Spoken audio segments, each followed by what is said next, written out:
7:31. Oh, we go by you, that's right. Okay. Okay. Good evening, everyone. I'd like to call the East Amwell Land Use Board to order. Would everybody please rise for the flag salute? I pledge allegiance to the flag of the United States of America and to the republic for which it stands, one nation, under God, indivisible, with liberty and justice for all.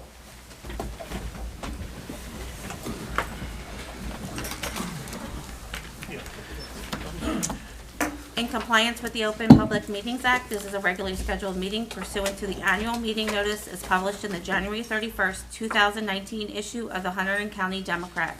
A copy of the agenda was forwarded to the Hunterdon County Democrat, filed in the Township Clerk's office, and posted on the bulletin board on April 4th, 2019. roll call. Mr. Wolf. Here. Mr. DeLay. Here. Ms. Gavigan. Here. Mr. Castellano. Here. Ms. Lee. Here. Mr. Sobieski. Here. Ms. Glasshoff. Here. Mr. Buckwalter. Mr. Willie. Here. Mr. Nice. Here. Planner Slagle. Here. Dennis O'Neill. Here. Attorney Norman. Here.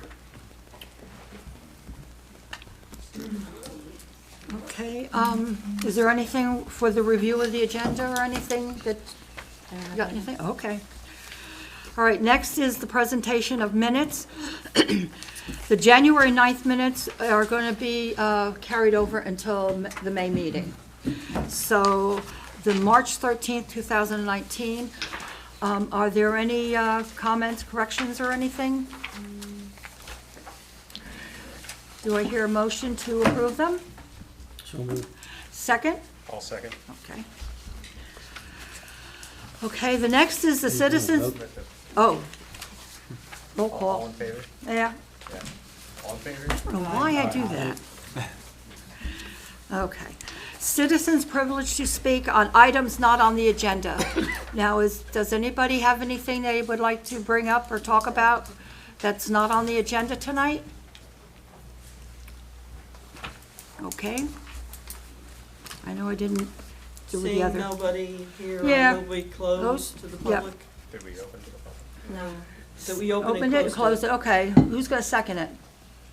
I'll second, I'm not sure. Okay, all in favor? Aye. Good. All right, the next is, there's two applications that are on here, but they're going to be heard next month. And Krista, I take it you've gotten something in writing Yes. for both of them? Yes, I do. Okay. I'd like to have a motion to take it to next month. I move we defer the two applications. Okay, Just good. reference to the May meeting. Could I have a second? I'll second. And that's Boshanek and Daneb LLC, Yep. and Yes. no further legal notice will be required of the applicant. Okay. That's what he said, I said. All in favor? Aye. Okay, good. All right, the next item on the agenda, under new business, is the New Jersey Conservation Foundation, Block 35, Lot 2, in the Amwell Valley Agricultural District on Wirtzville Road. Good evening, ladies and gentlemen. Thank you for making time on your busy agenda tonight to hear our application. My name is James Wise with the law firm of Coughlin Duffy in Morristown, New Jersey. I'm counsel to the New Jersey Conservation Foundation. I'd like to start by just giving you a brief overview of why we're here tonight. You know you already have a pretty good idea. I also have with me this evening Lisa McCollum, who's the Assistant Director for Land Acquisition for the New Jersey Conservation Foundation, and who is the lead person who's been working on this particular project. And I will ask her to go into a little more detail and be available to answer any questions that the board members might have. Do you want to swear anybody in, or? Yeah, Okay. what's, if we can swear in Ms. McCollum? Sure. Okay. Ms. McCollum, if you raise your right hand, you swear the testimony you give tonight is the true stuff you got? I do. Okay, thank you. Thank you. So the application, Yeah, sorry. before we do that, I think we're gonna go through a completeness review and analysis, and then Okay. Yeah, just a little housekeeping. This is the first night for the public hearing for this application. Just for the board's reference, on February 27th, I prepared a memo that included a completeness determination. That's on page 1 and 2 of that memo. The applicant has requested a series of waivers and submission waivers from the checklist requirements. There are quite a few. I think I'm going to skip going through all of them. I think the main point is that most of these waivers were in response to the fact that this subdivision is not contemplating development at this time, and therefore a lot of the checklist items that refer to a potential development application are not applicable to this application. And those included items such as an environmental impact statement, identification of deed restrictions, all engineering data signed and sealed by PE, and for minor subdivision, items such as perk and soil logs, partnership and stockholder identification, again, environmental impact statement. They did have a 200-foot property owner list. That was changed to a submission waiver, obviously. A 200-foot list was already provided. Topography, slope delineation, driveway locations, existing features, and the like. Again, I won't go through the whole list, but in light of the minor subdivision application and that there's no development, Dennis and I felt that the application could be deemed complete by the board. Okay, you want to now do? So it's a motion to deem the application. Okay, complete. I need a motion to deem the I move we application. deem the application complete. Second, I'll second. you want to do roll call? For or what? this, yes. Yeah, okay. Mr. Wolf, Yes. Mr. Delay, Yes. Ms. Gavigan, Yes. Ms. Glassoff, Yes, Mr. Castellano, Yes. Mr. Sobieski, Yes. Ms. Lee, Yes. and Mr. Willie. Yes.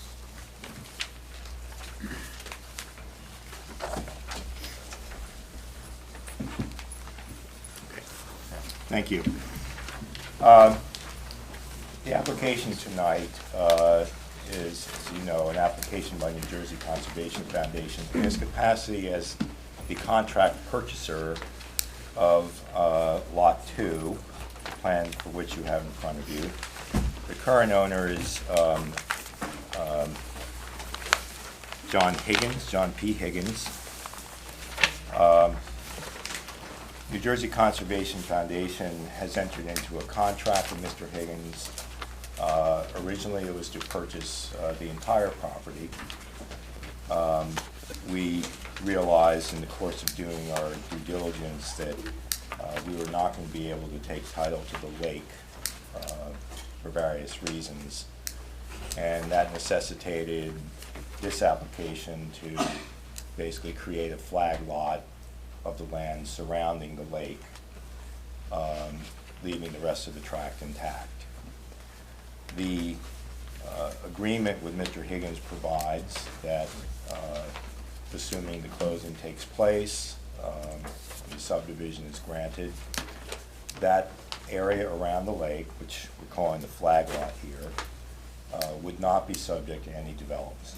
There would be a deed restriction in that deed to, when we get the main tract, that will also have a declaration of restrictions associated with the flag lot, even though he'll still own it. It'll do two important things. One, it will grant the public access rights to the lake, and it will prevent Mr. Higgins, as the continuing owner, from erecting any buildings or structures, doing anything that would interfere with that public access, permitting appropriate trails and the like. So in the final analysis, the overall project we don't think will be adversely affected, but doing this will help facilitate the transaction occurring. we, because of the fact that the flag lot area would not be subject to any development by agreement with the current owner, we would have no problem if the board felt a need to include a condition of that kind in its resolution for reasons that we can go into if you wish, but we would not be able to agree to something along the same lines on the rest of the property, what will become Lot 2.01. Then again, there's no development being proposed there at the current time. Well, really, the effect of this will simply be to make it smaller. With that, I'd like to ask Ms. McCollum to give us a quick run-through about the property, what the intended ultimate use is if it's a successful transaction, and to answer any questions the board may have. Okay. Don't have too much to add. I think Jim summed it up pretty well, but I'm the project manager working on this project. And as Jim said, we got under contract for the entire lot, but now we're looking to acquire the lot with the exception of the what I'll call the flag lot, which is about 16.5 acres. What we'll do with the property will be open to the public. It will be acquired with Green Acres funding and county funding, so it will be deed restricted after we acquire it, for public recreation. And we will manage this property as part of a larger preserve that we're working on with Somerset County, as well as other properties that we own in East Amwell or are about to own in East Amwell, where it's going to be about a 1,200 acre project. We'll be managing the whole thing as one preserve, and the main intention of that is for public open space, recreation, and let's see, what else do I have to add? One of the questions I think that the township planner raised was the width of the driveway going up. Is that intended to be 30 feet all the way along? That's 30 feet, and the surveyor has clarified that. You did ask for clarification that it would be 30 feet all the way through, and there is a notation on the survey now that it is in fact 30 feet all the way through. And will NJCF and the public have access rights along that driveway? Yes.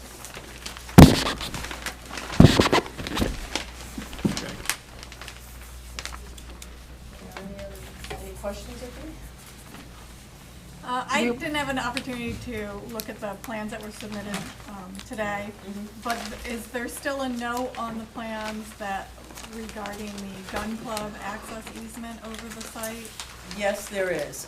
We've done title work though. We've looked at it. I'll give you a brief description, and if Jim wants to get into the legalities of it. But basically, it's an access easement that's tied to the land, which it's tied to a lot in the back of this lot, that first of all, the Liberty Rod and Gun Club is dissolved. It's no longer a corporation. So that gun club has dissolved. The lot that was given access to is now owned by Somerset County, and it's going to be managed as part of this whole preserve. So NJCF actually has the management rights to that lot. The access that was there up to the lake, that access is still apparent, but beyond the lake, it's been grown over. There's no apparent route there anymore. Anything else, Jim, to add? No, I just would add that it was originally created in 1961 by a deed into the Liberty Rod and Gun Club. It was clearly intended to be an easement appurtenant, not personal to the Rod and Gun Club, and therefore by law it goes with the property that benefited from it, which now, as Lisa pointed out, is owned by Somerset County, and the land is devoted to a public park, much the same as this will be. That property, as I understand it, has multiple other means of access. They have absolutely no need to use access across this property, as evidenced by the fact that you can't even find it anymore. So I think the chances that they would ever spend money trying to reestablish that are probably slim.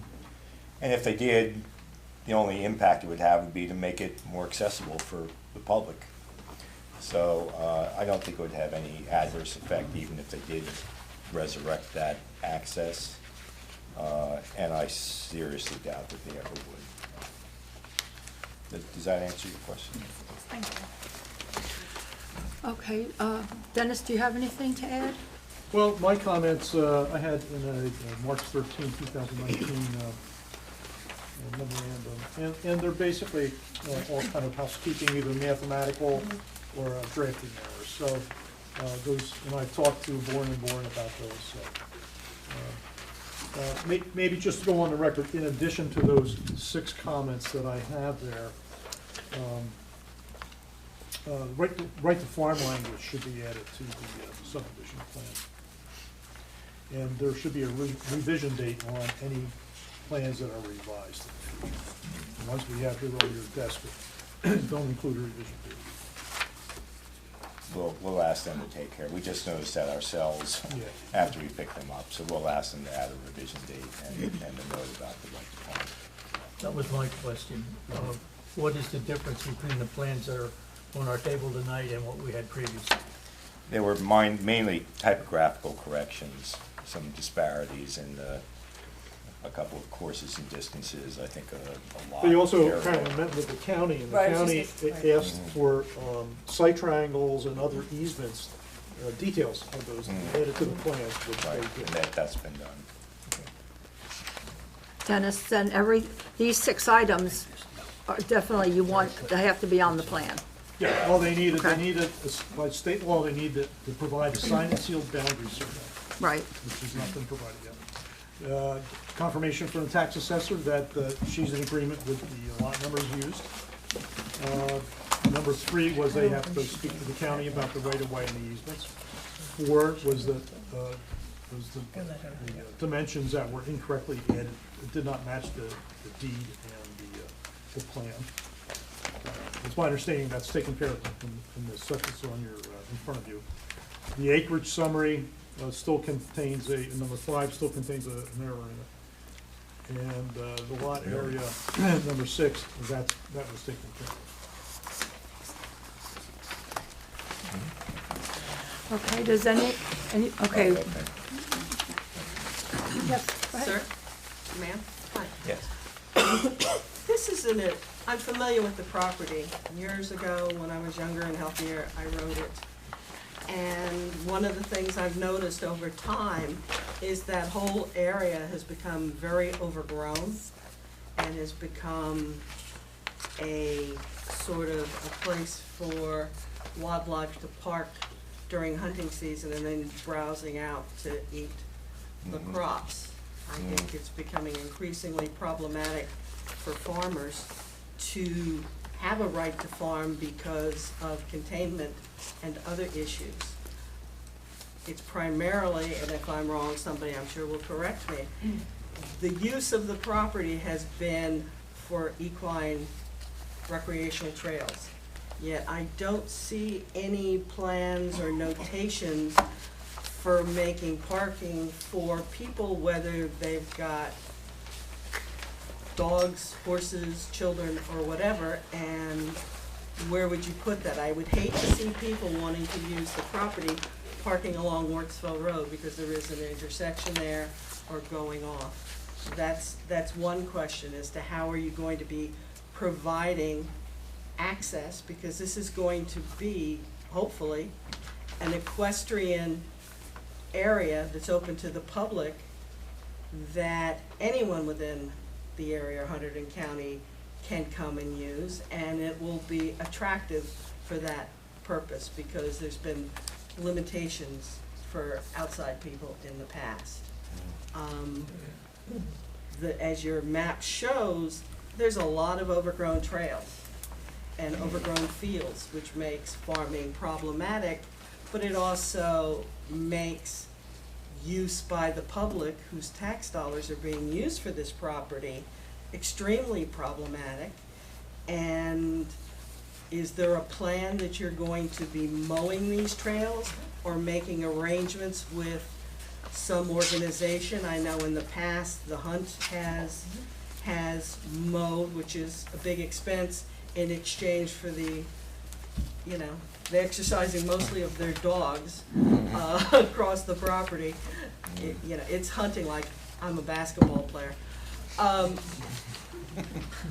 But the reality being, is this a preserve that's going to be usable or not? And if so, do you have any information that you can share about that? Yes, as I stated before, this is gonna be almost a 1,200 acre preserve when we're finished. We've had Mike Van Cleef, I don't know if you're familiar with Mike Van Cleef from Friends of Cocoa Valley Open Space, is in the process of preparing a management plan for the property. And it's pretty much complete. Some of you may have seen, we did a survey that we sent out to the community. I know I sent it to Catherine Fullerton and others, you know, in the community that got this survey as to how they might like to see the property used, what types of uses they would use, whether it's equine, you know, bird watching, hiking, you know, all different uses. We just got the results of that survey. Actually, it just closed maybe a week or so ago. And that will be incorporated into this management plan. That was the last piece of the management plan. The management plan also shows all of the trails, whether they're kind of active or overgrown. And what we will be doing is looking at all those trails. It's quite, when you look at it, you know, on an aerial, the way Mike's laid them all out, there are a lot of trails in there. So we will look at that and we'll decide which trails should be closed. Some of them are in areas that are eroded, you know, deep erosion and things like that. So we'll be looking at that, and we'll keep a lot of those trails will remain open. Probably some will be closed. But we will work. We've had many people, the Amwell Valley Trail Association, some of the hunters have offered to help us with mowing, which we probably will help, or we'll be doing mowing ourselves. So we have a whole active management plan, and as soon as that's done, which I would imagine would be within the next couple of months, that will go on our website. We could provide that to the township. It will show where we're going to put parking. We're working on that as well, so there will be parking. We're aware of the equestrian use, so we would provide parking for, you know, that in mind, people with trailers, and, you know, so everyone can use and access the property. Have there been equestrian people engaged in your discussions of the trails you'd open or close? Because that property, the last time I really rode it, I was doing a 30-mile competitive trail ride. Mm-hmm. And you will have all of those, what would seem to maybe a layman or layperson, that, well, why do you need all of these? It's because that's how you get your distance, whether you're a runner or somebody walking a dog, that you can take a property, and just like when you have a small lot and you build up so that you get more space, the complexity of the trails and the nature of the use is symbiotic. And I have some, you know, I would hope that you would commit to recognizing that this is not only a farm community with right to farm coverage, but it is a farm community that is largely dependent upon and supported by horse boarding, equestrian properties, getting hay, and things like that. So the health of this piece of property, in terms of being viable for farmland, being viable for equestrian and person use, there's a connection, there's an interdependency, and I would hope that there would be some recognition that that would be indeed the case. I'm sure there's folks at the county and some of the other Tewksbury Trails and other folks like that, where I believe you have some property up there, can advise you about some of that stuff, and maybe have a public hearing or a presentation here before you finalize things so that you can get some input from the people who will be living with your decisions. Right, well, we have done, I mean, Mike Van Cleef has, as part of his management plan, has gone out to people in the community, to neighbors. He's gone out to people from the Amwell Valley Trail Association, who are the main, I think, horseback riders there. So we have done that. We have reached out to the people in the community. Well, I've been here since 1995, and this is the first I'm hearing of it. And I was at a meeting with a group of people about the problems we have with deer overpopulation, and the majority of them a few weeks ago weren't really aware of it either. So, you know, you may want to rethink some of that, or be open to, you know, the sensitivity of the area, because, you know, our tax dollars support open space. Our tax dollars support green acres and other kinds of things, but a lot of why we've preserved so much of East Amwell is to support the rural area and the viability of it, which is not unmowed, overgrown fields and invasive roses, thorns, and things like that. And if you hadn't lived here or been part of that kind of farming or equestrian community, it's not intuitive. That's just my spiel. Okay. Does anybody else have any comments or questions or anything? Okay. Would someone like to make a motion to, what? I move approval of the subdivision. Or no? What? You wanna? Yeah, Okay. All right, I'm opening it to the public. Could I have a I move motion? we open to the public. And you second it? Yeah. Does it, come on Aye. up to the, Aye. yep, All in favor? come on up. We're all in favor, don't worry. Yeah. We're good, don't worry about Hi, it. Joseph Angelone, 21 you- Saddle Shop Road, just in reference to Francis. Wait, wait, Whoa, whoa, whoa. Wait, wait. Spell your last name to, Angelone. Okay, and if you can raise your right hand, you swear the testimony you give tonight is the truth self you got. Yes. Okay, thank you. Just in reference to your question, Francis, right on the front page of the VIP is take a survey before April 1st for the Higgins property. So it has been advertised to the public. So if anyone had looked at the VIP, they would be able to see that. I tend not to look at the VIP. That's the only comment. Thank you. does anybody else have anything they want to add or anything? Come on up. Give your name to Krista, please. Hi, Philip Jacoby, 12 Ridge Road, Hopewell, New Jersey. Okay, Mr. Jacoby, you swear the testimony you give tonight is the truth so help you got. Yes, I do. Okay, thank you. Actually, I had a question, and the question is, because the property is adjacent to private properties, and there are going to be trails throughout, and I've used those trails for many years, how are people who are from outside of the area going to know when they're straying off the property into private property for which they have no permission? Well, we'll have boundary markers on our property. I think it'll be up to you as a landowner to post your property, as you probably do already. But we will have boundary markers on the property. Okay, thank you very much. Okay, thank you. Anyone else? Come on up. Give your name and address to Krista. Terrence English, 9 Runyon Mill Road. Okay, Mr. English, you swear the testimony you give tonight is the truth so help you got. I do. Okay, thank you. I've been a member of the Rod and Gun Club there for about 10 years, and habitually we've had a problem with vandals, particularly on ATVs, coming in there anytime, day or night, vandalizing private property. I think the difficulty you're going to have is in some way or somehow securing that property, you know, on a 24-hour basis. And that's been an habitual problem. If you look at the minutes of our meetings from the Rod and Gun Club, it's over and over. The other thing I would say is that we as a gun club twice a year go in there and with 20 or 30 guys spend the full day maintaining the property. When I say maintaining the property, it's pretty much just beating back the brush And as you probably know, probably the cheapest thing you're gonna do is buy this property, and over the years, maintaining the property is gonna be the greatest expense.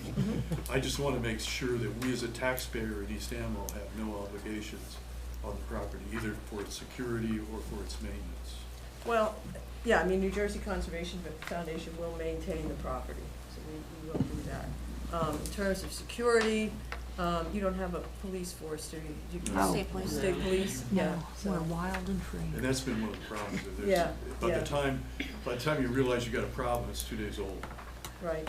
And the property's torn up by ATVs, and I'm not talking about 1 or 2, I'm talking about 10, 12, coming back through the power lines. Yeah, well, we did put some gates up there, because we already own a piece off North Hill Road, and it seemed to help. We did put some gates and did some posting, and so we'll do that kind of thing, and we'll keep at it. I mean, we have properties that we own over, 25,000 acres statewide, and, I mean, there are problems with ATVs, I'm not gonna say there aren't, but we do, you know, do what we can, and we do post, we do gates, we do, you know, boulders, we do tree falls, we do whatever we have to do. Good. To try and, you know, curtail that use. And the last thing I was gonna ask is, what kind of a deer management program are you gonna have there? Deer management program, well, that'll be part of our management plan, when we do finally release that plan, but, we do plan on having a very heavy deer management plan. We wanna reduce the herd there, it's not gonna, there was a program here a few weeks ago, I think, that laid out, a very strict deer management plan, and that's what we intend to adhere to. So we'll be looking, to get hunters in here that are really gonna work to reduce the herd, not just recreational hunting. So it'll, like I said, it'll be really to reduce that herd. Thank you. Thank you. Okay. Anyone else? Come on up. Give your name and address. Fred Gardner, 46 North Hill Road. Mr. Gardner, you swear the testimony you give tonight is I the do. true self you got. Thank you. I just wanted to assure the board that the Amwell Valley Trail Association and the Hunt are actively working to maintain trails in that area. That is used by horses now. Our boarders are out there frequently. And I guess the only other thing I want to say is that this is an absolutely wonderful asset to the township. Thank you, Fred. Anyone else would like to come up and come on up? Give your name and address to Krista. I hope I'm allowed to speak. Brian Skoronik, I'm one of the joint masters of Amwell Valley Hounds. I do not live in town though. I'm from That's Reading. okay. That's okay. You don't have to be a resident. But you do have to raise your hand. Do you swear the testimony you give tonight is the true self you got? Yes. Okay, thank you. What is your address? 173 Pine Bank Road. It's actually Flemington. Thank you. I just wanted to state that the Amwell Valley Hounds has been active on this piece of property for many, many years. There are 3 other ex-master foxhounds here who can have a longer history and know more than I know going way back. But I know currently, for the last 20 years, we've, as the Hunt, have done all the mowing up there. And we've done that as a partnership for our own benefit. We want to be able to chase fox up there on horseback. And we wish to be able to continue to do that. We're not there every day. We do have other parkland in Hunterdon County that we chase foxes on, and it works out fine with the public. We can interface with them. We post dates of when we go. And the stewardship of trying to control the forest up there between deer management and maintaining trails is an expense. And we're willing to still put our time and machines in to do trails. And during the storms that have hit, We've partnered with the Hunt Club. We've been in there at the same time because you get major tree damage, tree fall, and it takes a lot of people to clear that. Thank you. Thank you. Anyone else would like to, make a statement or comments or anything? Okay, I'd like to have a motion to close to the public. I move we close to the public. Second? I'll second. All those in favor? Aye. Okay. All right, do we have any discussion amongst the board members on this, or are we? Quick Okay. question, when would you guys expect to be finishing this project? Should everything? That's the Well, this hardest one question specifically, to maybe not the answer. entire thing. Well, it's a little fluid. We still have some pre-closing things to take care of. Environmental studies I can remain to imagine. be completed. Some of the funding is still wending its way through the NRD process at DEP, but it sounds like that's finally on the last mile. So we're hopeful it'll happen sooner rather than later, but it's a little difficult to predict an exact date. Just kind of curious to see Yeah. when I can go up there. You mentioned environmental issues? No, we just, the normal environmental investigation that you always do when you buy property. Okay. The bureaucratic red tape. You looked for Jimmy Hoffa. In his car. Well, I don't think you're gonna send any scuba divers. Fallen in that lake. Okay, does the board have any other comments or questions, or? Okay. I'd like to have a motion to, your motion still I'll good? move approval of the subdivision. All right, are we gonna have any conditions with this? Yeah, it would be subject to the recommendations contained in Mr. O'Neill's March 13th, 2019 report, Yep. which he outlined in his review of it, and subject to the recommendations in Joanna's planning report of February 27th, except for comment 10, the mention of the deed restriction of the larger lot, which is not going to be required at this time. Thank you. All right, we have a motion, do I have a second? I'll second. Okay, roll call vote. Mr. Wolf? Yes. Mr. Delay? Yes. Ms. Gavigan? Yes. Ms. Glasshoff? Yes. Mr. Castellano? Yes. Mr. Sobieski? Yes. Ms. Lee? Yes. And Mr. Willie? Yes. Okay, Thank you. Thank you very much. thank you. Greatly appreciate your time, No problem. and we will get going so you can get to your other business. Thanks again.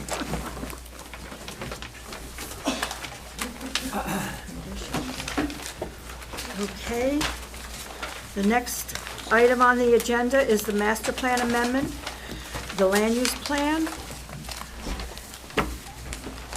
And what we're going to do is, we'll have a presentation made, and then the board will, if they have any questions, when I open it to the public, it will be for comments and statements only. Okay?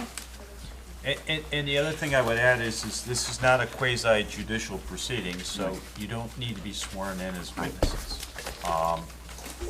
And it's gonna, the purpose of the hearing, we're gonna stick to the plan itself, the substance of the plan. We're not gonna get into issues of process and whatnot. And, again, the board is gonna make the presentation of the plan, and then it's gonna be open to the public, and the public can comment. And that's the purpose of the master plan amendment hearing. Good evening, if I may. I'm Yes. Stephen Tripp from the law firm of Woolens, Colvin and Spitzer. We represent the Ridge at Backbrook.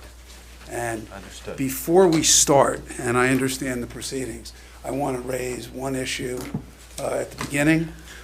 We believe in looking at the record of comments and statements made by Mayor Wolf that he should recuse himself from participating in the consideration of this land use plan amendment. And I'd like to be heard on that issue preliminarily. Well, I guess the question is this I mean, you raised the objection at the hearing and you preserved the right, but I don't see the need to get into the details of why you suggest the recusal. I mean, you can vet those issues in a different forum. In a different forum? Yes. What forum would that be? The Superior Court. Well, I think it's more important now that we get on the record what we see as the conflicts. Well, I think this meeting is about the plan itself. I understand that, and we We'd like to believe, stick to that issue, and Well- you're not, your only reason you'd want to get it on the record is if there was a waiver issue, and I'm telling you, you're not going to have well, that, so there's no point. there's two reasons. One is obviously we want to preserve our rights, but two is I want to give Mr. Wolf an opportunity to consider whether he should in fact recuse himself, based on statements that were made and based on law. I don't think you have to worry about that. Well, so you're telling me that we're not allowed to make the statements at this point? You're precluding me from making these statements? I'm not, basically, this hearing is about the master plan I itself. understand. And with the caveat I gave you that you're not waiving any of your rights, I don't think you're prejudiced in any way, and I think there's no need to hear any testimony or any statements as to the need for recusal, so. All right, well, our objection to his participation should be noted for the record. It is. Thank you. Okay. So at this point, it's, I guess we can have the presentation of the master plan. Yes. Do you want to state about all The this? first thing is there's legal notice requirements for a master plan amendment. I've reviewed the notices, and they are in accordance with the requirements of the land use law, and we'll mark that in as Exhibit A1.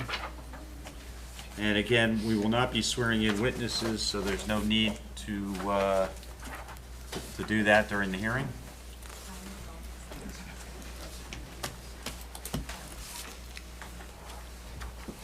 I'm going to provide these to our board secretary.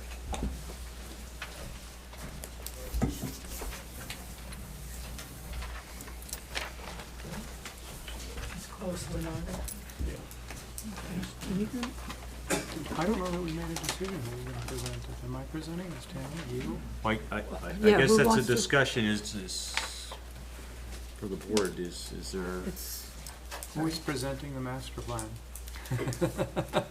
Oh, I don't care. okay. I mean, whoever, Well, why don't you start, and if then I'm she fine with wants to that. join in, it's- Okay. all right? The reason for this proposed amendment, I think, is spelled out pretty clearly in the amendment itself, so I'm not going to take up a great deal of time by going through what's in detail in the amendment. I'll keep it relatively short because I do think the reason for this amendment is pretty simple. What was originally presented to the township starting in late 1998 and running into 1999 and even into 2000 was a pure golf course. A golf course that is somewhat atypical from your standard golf course in that it would be solely devoted to golf. There would be no what I'll call ancillary facilities like tennis courts, swimming pools, no residential component. It would be a relatively small, limited to a relatively small number of members. And as I said, devoted exclusively to golf. The planning board and the township committee at that time felt that that sort of a golf course was consistent with the objectives of the township. Open space, preserving views, not a heavy impact on the environment. But it was very clear when you go back and look at the minutes, and I have more than once, that this was presented as a pure golf course. Over the years, the planning board has strayed from that by approving things such as tennis courts, 2 cottages that could be up to 6,250 square feet, a swimming pool, a special events ordinance that would allow tens of thousands of people to come to a major PGA tournament here in East Amwell over a relatively short period of time. There was also requests made that were narrowly rejected to significantly ease certain monitoring at the golf course. And what really got me focused on this was last fall, the Ridge applied to the NJDOT for a helistop license, the right to get, or the right to have helicopters take off and land from the Ridge. The Ridge had come to East Amwell twice, once in 2005, once in 2008, to get approval for a helistop license. Both times that request was denied on the ground that, in layman's terms, it wasn't consistent with our ordinance. At the time, township approval was a condition to getting approval from the NJDOT. So when the Ridge was not able to get township approval or planning board approval, it wasn't able to get a license from the NJDOT. But apparently those rules changed at some point between 2008 and 2018. And now township planning board approval is not necessary, so the Ridge was able to go to the NJDOT and seek that license without township approval. It was in the course of drafting a letter to NJDOT on behalf of East Amwell against granting the helistop license, a letter to NJDOT that caused me to go back and look at the history of this. And a number of these things that were approved just struck me as odd. They struck me as not being consistent with the norms in East Amwell. And that's what really led to this amendment, at least from my perspective. And so, in a nutshell, the goal of the amendment is really to say we should get back to where we were in 1999, which is this should be just a pure golf course. We shouldn't be having events that are going to bring tens of thousands of people. We shouldn't have essentially a country club. We shouldn't have 2 6,250 square foot quote-unquote cottages.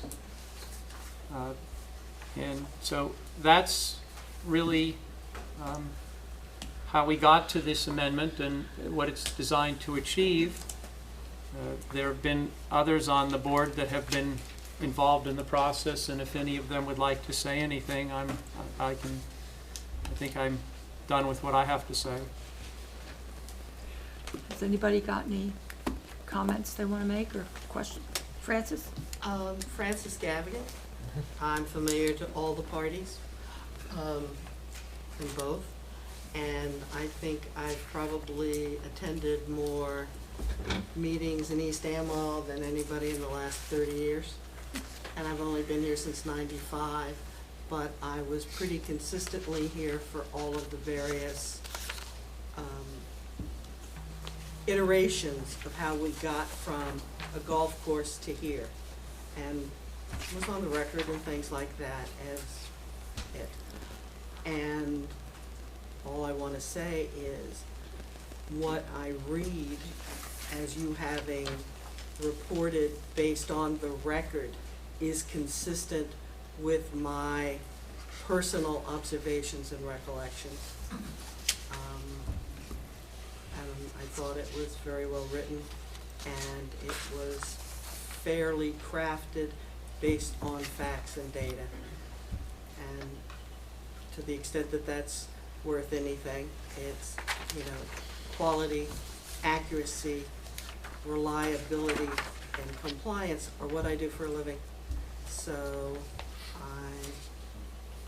you know, that's about it. Anybody else on the board? Nothing? Okay. No? Should we open the public?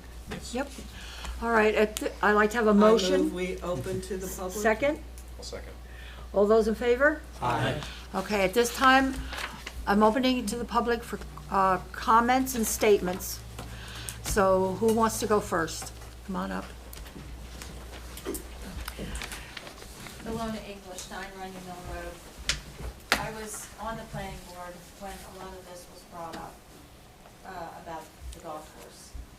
And it was very clear, it was very well understood that this was not going to be a huge golf course with all kinds of facilities and, God forbid, tournaments. I think everybody should understand what tournaments bring to an area when they're happening. And we do not have any facility, I'm right off of Wardsville Road, we do not have any facility road-wise to handle anything like that. Absolutely not in this township. It does not fit in with all of the things that we have been doing over the years, even when I was the head of the planning board. It just does not fit in. It's nice for some other places, it's just not right here. And this has been creeping and crawling with first the swimming pool, and then the tennis courts, and then all these other things. And this has to be, we're almost past where we should be, even thinking about this. And I don't want to see it happen.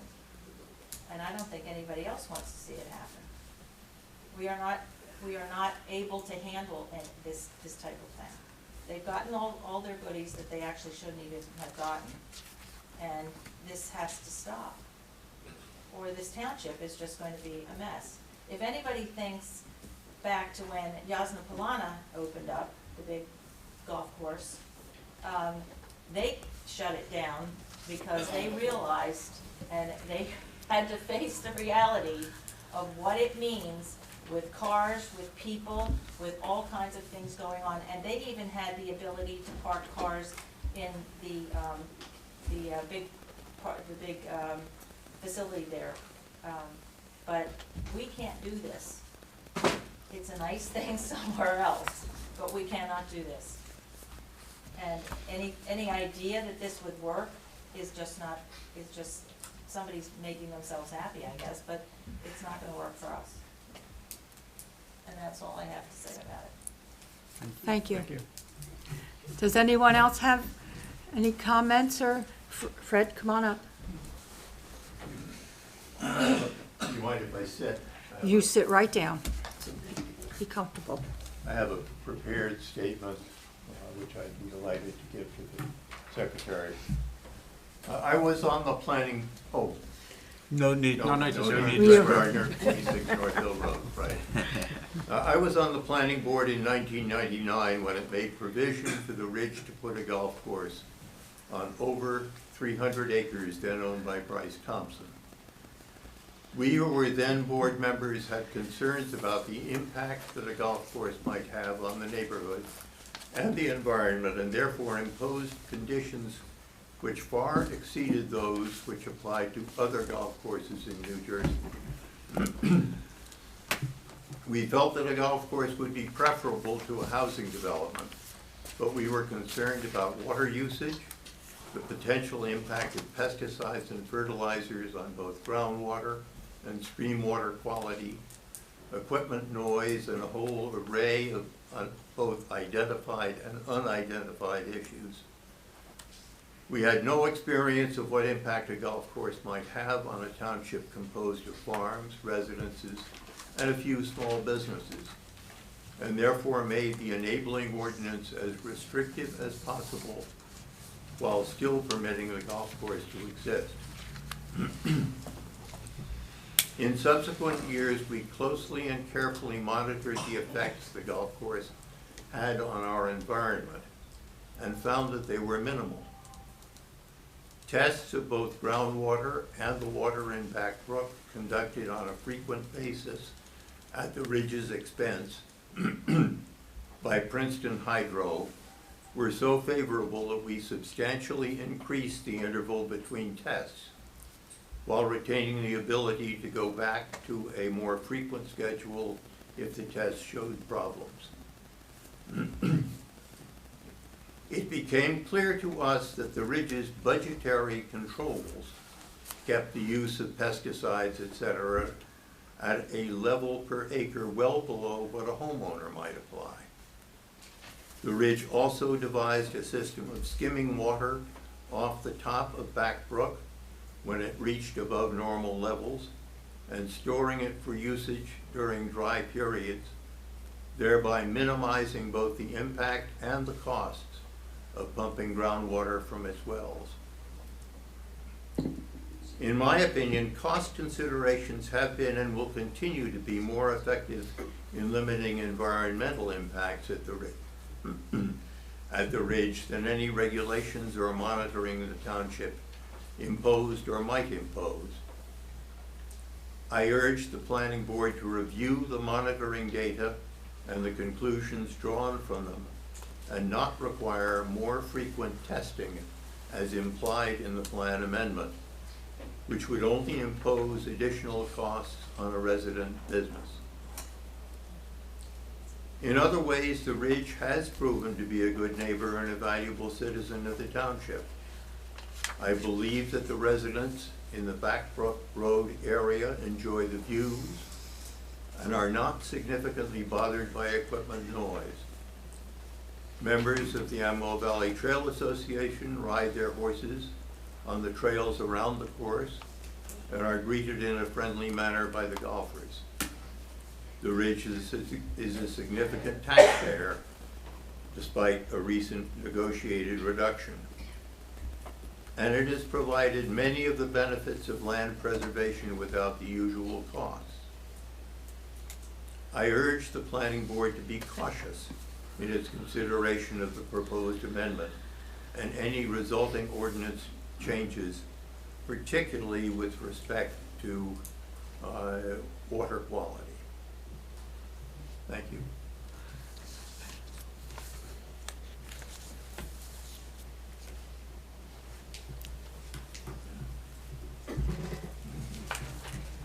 Thank you, Fred.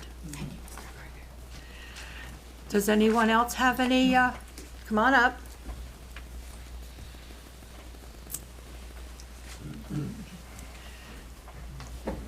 Trish Buckwalter, 125 Backwood Road. I've lived in East Amwell over 40 years. That makes me old. You're 45. I'd like to make a few points in regard to the amendment. As you know, at the moment the golf course is situated on 300 environmentally sensitive acres in East Amwell. Also, there are a trail network surrounding this golf course, which are enjoyed by East Amwell residents and members of the East Amwell Valley Trail Association, the Amwell Valley Hounds, and the Amwell Valley Pony Club. The trails are used for bird watching, riding, and hiking. I would ask you all to think about why you live here in East Amwell and what you expect it to look like when we plan for the future. A golf course can only be an asset to the township if it does not adversely impact the township and its residents. Thank you. Thank you. Does anyone else have any comments? Come on up. Give your name and address. Robert Snyder, 7 Prowl Court, Ringrose, New Jersey. My first statement is that I own 3 horses. I have 2 daughters and a wife that ride the trails. It's one thing riding trails when you can predict the weather. It's another thing riding the trails if you can't predict when a helicopter is going to come over and land. The safety, just the safety initiatives with that alone become a concern. So that's first and foremost. The second part of that is when you use statistics like laboratory, testing of the water and relaxing regulations. On a daily basis, I work and do sampling for various industries throughout the state of New Jersey. And what I have found to be true and consistent with my testing is when industries are familiar when you're going to come and sample these things, they tend to tighten the reins. And when they don't know when you're coming, they tend to loosen them. Or when they aren't expecting you, you tend to find things that aren't. So the fact that we loosen the testing procedures and so on and so forth because their limits were lower and so on, we really shouldn't be considering that as part of our decision-making process. Because I can tell you from personal experience, I've found many the places that have had different results when they don't know you're coming. That's it. Thank you. Thank you. Anyone else? Come on up.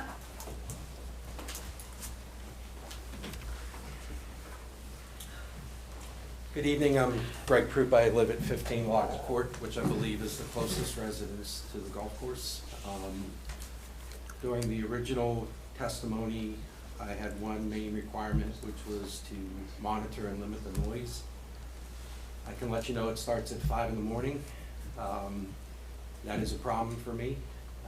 It lasts all summer long, and there is a state law on noise. Townships can adopt their own laws consistent with that. So I would like you to put in this ordinance what the requirements are for noise. I live along the first tee, you know where everything starts. It starts with the first tee, and 5 in the morning, day after day, year after year, just doesn't work. So I'd like some provisions to be added with respect to the noise. Thank you. Okay, thank you. Thank you. Anyone else? Okay, if that's okay with you, I'd like to, okay. Come on up.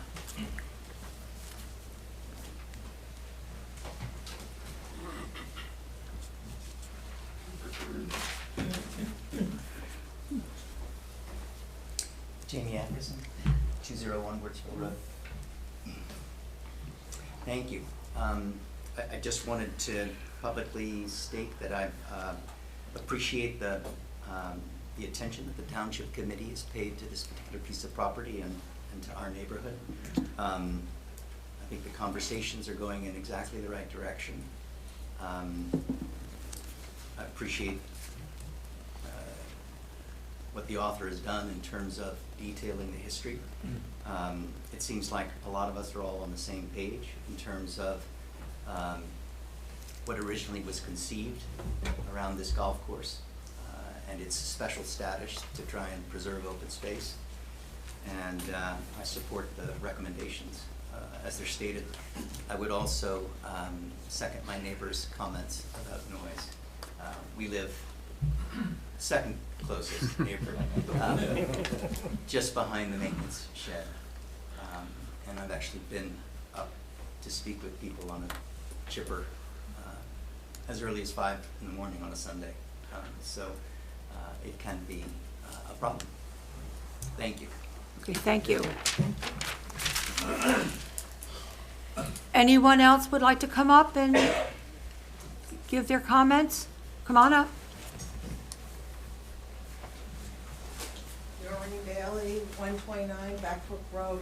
I just want to commend you on doing this. I've been involved with the golf course development and everything, being a neighbor, and I can testify to the noise even though I'm not right on the golf course. I hear it all summer long, and that's with the windows closed or open. When this started, this was going to be a simple golf course, and I don't know how, over the years, it has changed like it has. And I keep on thinking, this is not East Amwell. We are not a suburban township. We are rural. I look at that seal of ours. I don't see how a big fancy country club fits in with that, you know? And I just want to commend you on this work, and I hope you are able to pass it. Thank you. Thank you. Thank you. Okay. Anyone else? Okay, sir?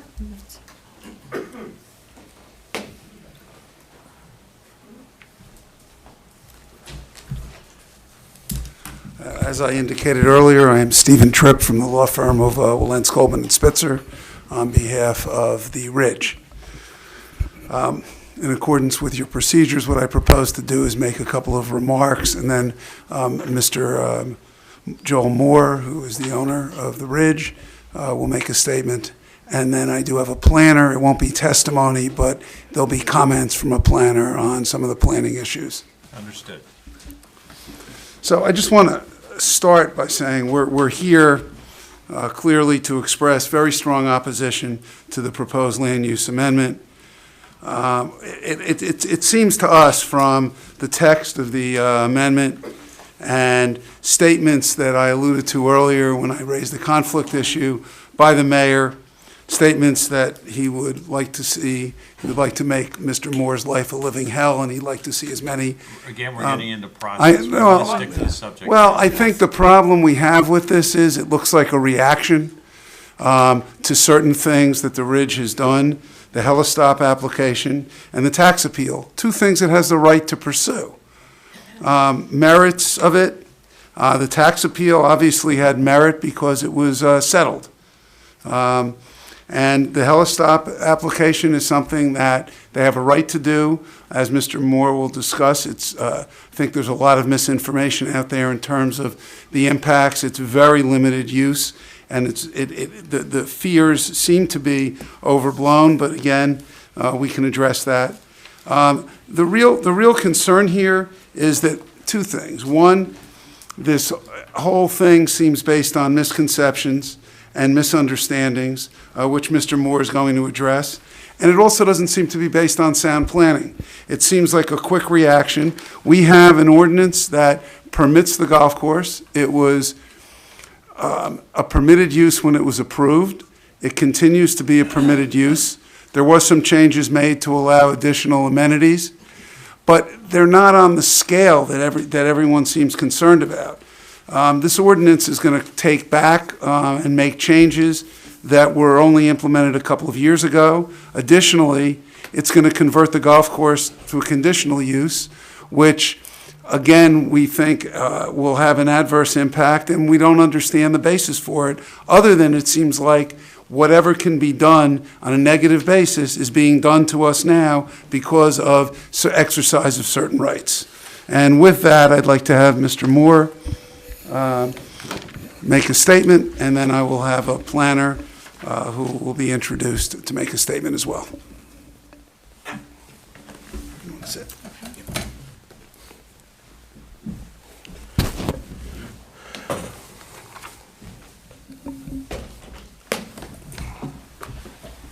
Good evening.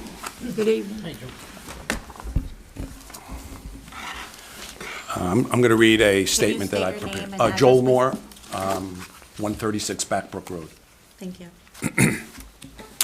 The Ridge has operated in East Amwell since 2002. Over those years, many things have changed, most recently the politics in the township, but notably not the manner in which the Ridge has operated. When the township originally amended its zoning ordinance to permit the golf course, no one knew how things would work out, and the many concerns which were voiced by the residents over chemicals, use of water, etc., were understandable. In the time in which the Ridge has operated, many of those years being drought years, township wells have never been impacted as the objectors to the golf course predicted. The water in the streams on our property is cleaner when it leaves than when it comes onto our property, and minutes of the meetings of this planning board will indicate acknowledgments by public officials that the Ridge has been a good steward of the land. There has been a great deal of publicity being given to the Ridge at Backbrook at various recent public meetings, social media postings, and open correspondence to residents. It has all been with regard to the application filed by the Ridge for a helipad in the middle of the golf course property, and the fact that the Ridge had filed a property tax appeal regarding the assessment of its property. Much of it has been directed at me personally, and much of it indicates a lack of understanding of both the nature of the operations of the Ridge and the relationship between the Ridge and East Amwell Township. Now suddenly there is a direct effort to change the zoning applicable to the Ridge. I would like to correct the record on many of these items. First, it has been said that Mr. Moore, myself, refuses to discuss this matter with residents. I received 3 phone calls regarding these matters. One resident, Mrs. Ditzel, I spoke with on the telephone. Another resident, Jessica Wysocki, I spoke with personally in a face-to-face meeting. And one resident, Dee Kellogg, called when I was out of town and my attorney returned the call. Ms. Kellogg told him that the purpose of the call was only to make sure that I was aware of public sentiment with regard to the helipad application. Next, it has been said that the Ridge is not a good neighbor and is not paying its fair share of taxes, and that East Amwell gets no benefit from the Ridge. This is simply false, and it is misleading. The Ridge has been the largest single taxpayer in East Amwell Township since its inception. It is true that the Ridge has filed tax appeals challenging the assessments, but if we feel we are overpaying, it is our absolute right to do that, just like any other taxpayer in the township.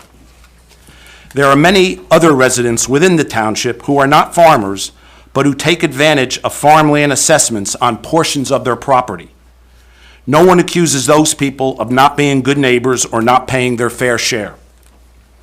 It should be noted for the record that our property tax appeal was resolved based on the township proposing a settlement and the Ridge agreeing to their proposal.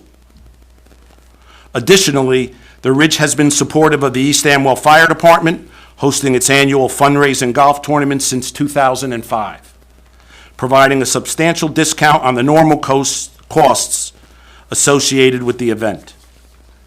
Additionally, the Ridge demands virtually nothing from East Amwell Township in the way of services, other than an occasional instance where the fire department or rescue squad may have been required.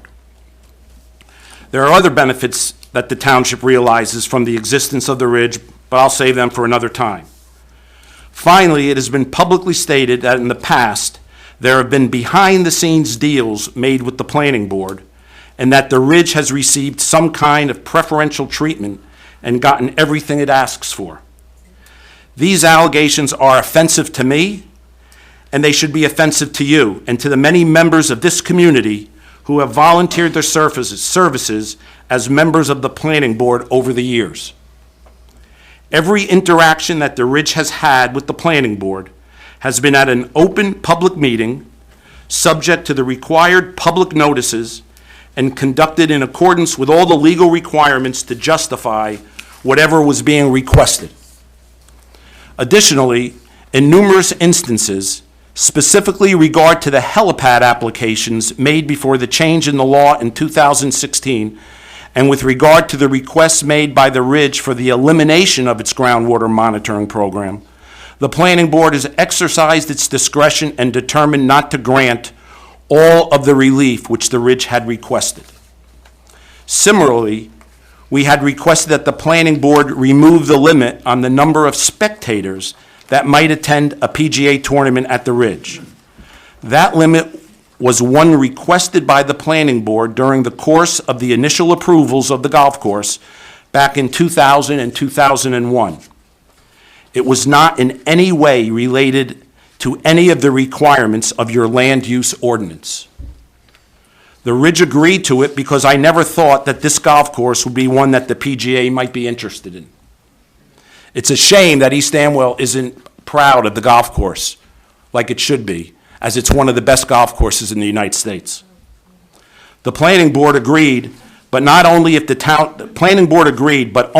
township enacted a special events ordinance and permit, which would be applicable to the Ridge and to other events in the township that would attract large numbers of people, like the wine tasting at Unionville Vineyards and presumably any large biking events. But in the approximately 3 years since the planning board recommended a special events ordinance to the township committee, nothing has been done, leaving the Ridge as the only business in the township with restrictions on how many people it may attract to its property by way of a special event.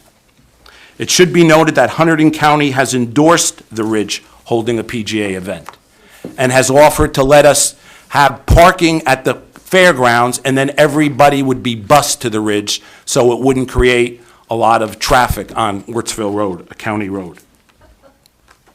The topic of the use of pesticides and herbicides by the Ridge has always been a hot-button issue for the township, despite the fact that its farmers are virtually unregulated in their use of chemicals. Our chemicals are applied only by a state-licensed applicator, and we file required reports annually with the Department of Environmental Protection, which has jurisdiction over such activities. My wife and I are also residents of this township. We live immediately adjacent to the golf course. We drink the same well water as all the other residents, and we are pleased and comforted that the township's independent scientific experts have determined that the Ridge has had no negative impact on either the groundwater or the streams running through the golf course property. In fact, in many years, the quality of the water in the streams is better when it leaves the golf course property than it was where it entered. This is because during our original approvals, the planning board, in conjunction with their environmental and hydrogeologist experts and consultants, worked with the Ridge's engineers and consultants to make sure that all of the stream corridors and crossings had the proper best management practices, which are also called BMPs, designed into the course layout at a considerable cost to the Ridge. Both sides worked on these designs for almost a year. So it seems that the only reasons that the planning board has focused its attention to changing the zoning applicable only to the Ridge are our tax appeal and helipad application. Mayor Wolf specifically has used these two exercises of our legal rights into public spectacles. He has recently publicly stated that he would never attend a political event at the Ridge, and in fact would not vote for any person running for public office who held an event at the Ridge. More importantly, he has stated on the public record that it is his goal to make my life hell. Remember that? Anyone who doubts those statements should look at the video of the Township Committee meeting at which they were made. It is clear to me that what the Planning Board is discussing tonight is a vindictive and discriminatory effort aimed at punishing the Ridge and Joel Moore for having exercised our legal rights as a taxpayer to the challenge of the tax assessment of its property and for having made an application to the Department of Transportation for a very limited use private helipad site. What strikes me as strange and to some degree unacceptable is the fact that when the helipad application came to the attention of the township, no representative of the township reached out to talk to me about what my concerns and my intentions were.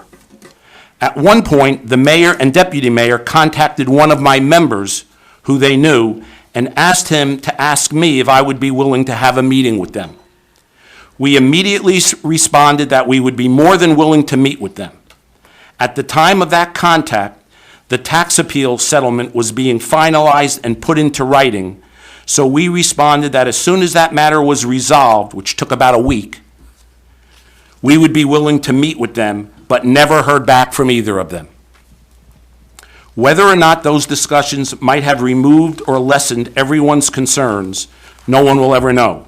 But my experience in business believes that a better line of communication is always the preferred course of action. But as a citizen and as a resident and a taxpayer of this township, it seems to me that the responsible way for local government to act is to open a dialogue, not to instigate a campaign of character assassination with misleading and false statements and overt actions hostile to the continued success of one of the largest businesses in the township. In 2016, the Planning Board, after a public hearing and with the advice and assistance of its attorney and professional planner, made a recommendation to the Township Committee that there be certain changes to the zoning applicable to the Ridge, and those changes were enacted. Now, 3 years later, and for no apparent reason other than the tax appeal and helipad application, you are proposing to reverse those changes, none of which, by the way, could be acted on by the Ridge without us coming to you for site plan approval, as we did when the golf course was first proposed. The changes would eliminate the accessory uses, including a pool, tennis court, and very limited guest cottages, which are currently permitted in the existing ordinance. The concern over these accessory uses is based on serious misconceptions about their nature and impact. Such uses are typically part of many golf clubs and would not affect the nature of the golf course or club in any way. They are small accessory structures that would sit on a 300-plus acre tract of land and would have no discernible impact. The swimming pool would use no well water, per the existing requirement that the water be trucked in. Any concern of additional water needs because of backwashing can be addressed by a filtering system that does not require backwashing. As for the tennis court, there are tennis court surfaces that do not require water for daily maintenance. And the cottages are limited to 4 bedrooms each and will be limited to only member and guest use. Any suggestion that they would be a hotel is totally false and ridiculous. And of course, any concerns about how these accessory uses would be built or operated would be addressed during site plan review, which again would be required if we wanted to add any of these elements to the site. The minutes of your meetings will reflect who was the driving force behind this proposal, but to me it's clear that they are arbitrary and vindictive actions pointed at only one property owner. I was heartened to read in the minutes of some of your recent meetings that there are people on this planning board who do not accept everything that the mayor says as gospel and who are looking for facts and reasonableness. I would be happy to discuss any concerns you may have and to attempt to address them, but I cannot and will not stand by and continue to allow the mayor to pursue his personal vendetta with false and misleading statements, and will take whatever legal action my counsel tells me is available. I think we're going astray. We're supposed to be discussing the plan, not, it looks like there's personal attacks. I'm almost done. I have another couple of paragraphs. The mayor may think that I am not paying my fair share, but he is certainly leading this township on a course that will entangle it in litigation and create significant additional expenses for the residents, the vast majority of which I suspect are not at all concerned with the fact that the Ridge exists as a business within the township. Instead, I propose a new beginning with this new planning board that includes an open line of communication. The Ridge has had a well-respected working relationship in the past with the former planning board and would prefer the same type of relationship going forward, as long as the Ridge is treated fairly and with the same respect that is given any resident of the township. There is simply no place for personal vindictive agendas in local government. Thank you.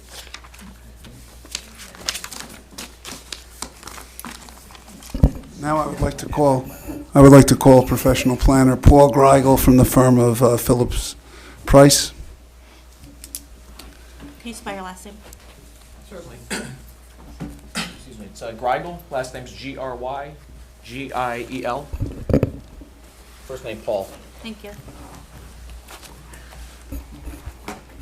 Now, we're not swearing in or qualifying him at all?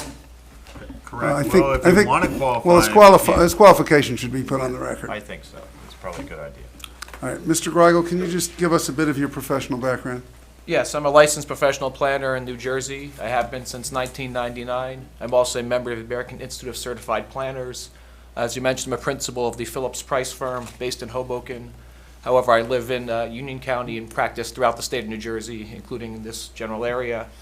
I have a master's degree in regional planning from the University of North Carolina at Chapel Hill, Bachelor of Arts in Urban Studies from Rutgers University, and have been accepted as an expert planning witness by over 150 planning and zoning boards throughout the state.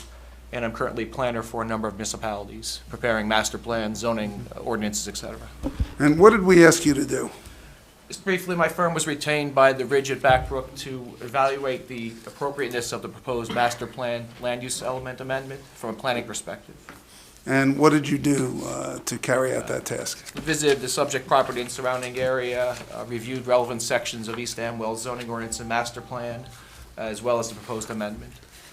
And can you just summarize what your findings were and then explain Sure. your findings? Just the main points that I would like to make based on my review of the amendment is that it's really just from a planning point of view curious in terms of its format, its timing, and preparation. This amendment raises a number of issues with golf courses that ironically also would result from other permitted uses in the AVAD zone district. Certainly, one of those, a single-family residence, if you were to replace the golf course that exists today with 25 or so single-family homes and related infrastructure, there'd be significant land disturbance and other impacts. There does not seem to be a rational planning basis as well for prohibiting certain accessory uses typically found on golf courses, some of which actually are permitted alongside other permitted uses such as dwellings in this zone.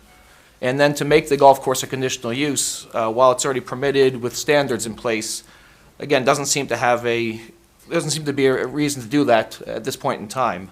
But based on the contents of this supposedly general master plan amendment, it's clear that the target is the one property that currently has a golf course on it. Just in terms of background, very briefly, the boards and the public, I'm sure, are well aware of the existing zoning. The property is located in the Amwell Valley Agricultural District, which permits a wide variety of uses, including as well as agriculture and farming uses, golf courses with a number of standards, but also single-family dwellings, parks, beds and breakfasts, microbreweries, antique shops, schools, veterinary hospitals, really a range of various uses are permitted in this zone. As is mentioned, golf courses have a number of standards required for them already, so it's curious that there's a need to provide additional conditional use standards at this time. But as was mentioned, over time, things change. Obviously, the planning board and the governing body have the ability to make amendments. Those have been done since 1999, allowing incrementally for new uses on this property. But they are regulated, there are standards in place, and the planning board retains jurisdiction over the site plan.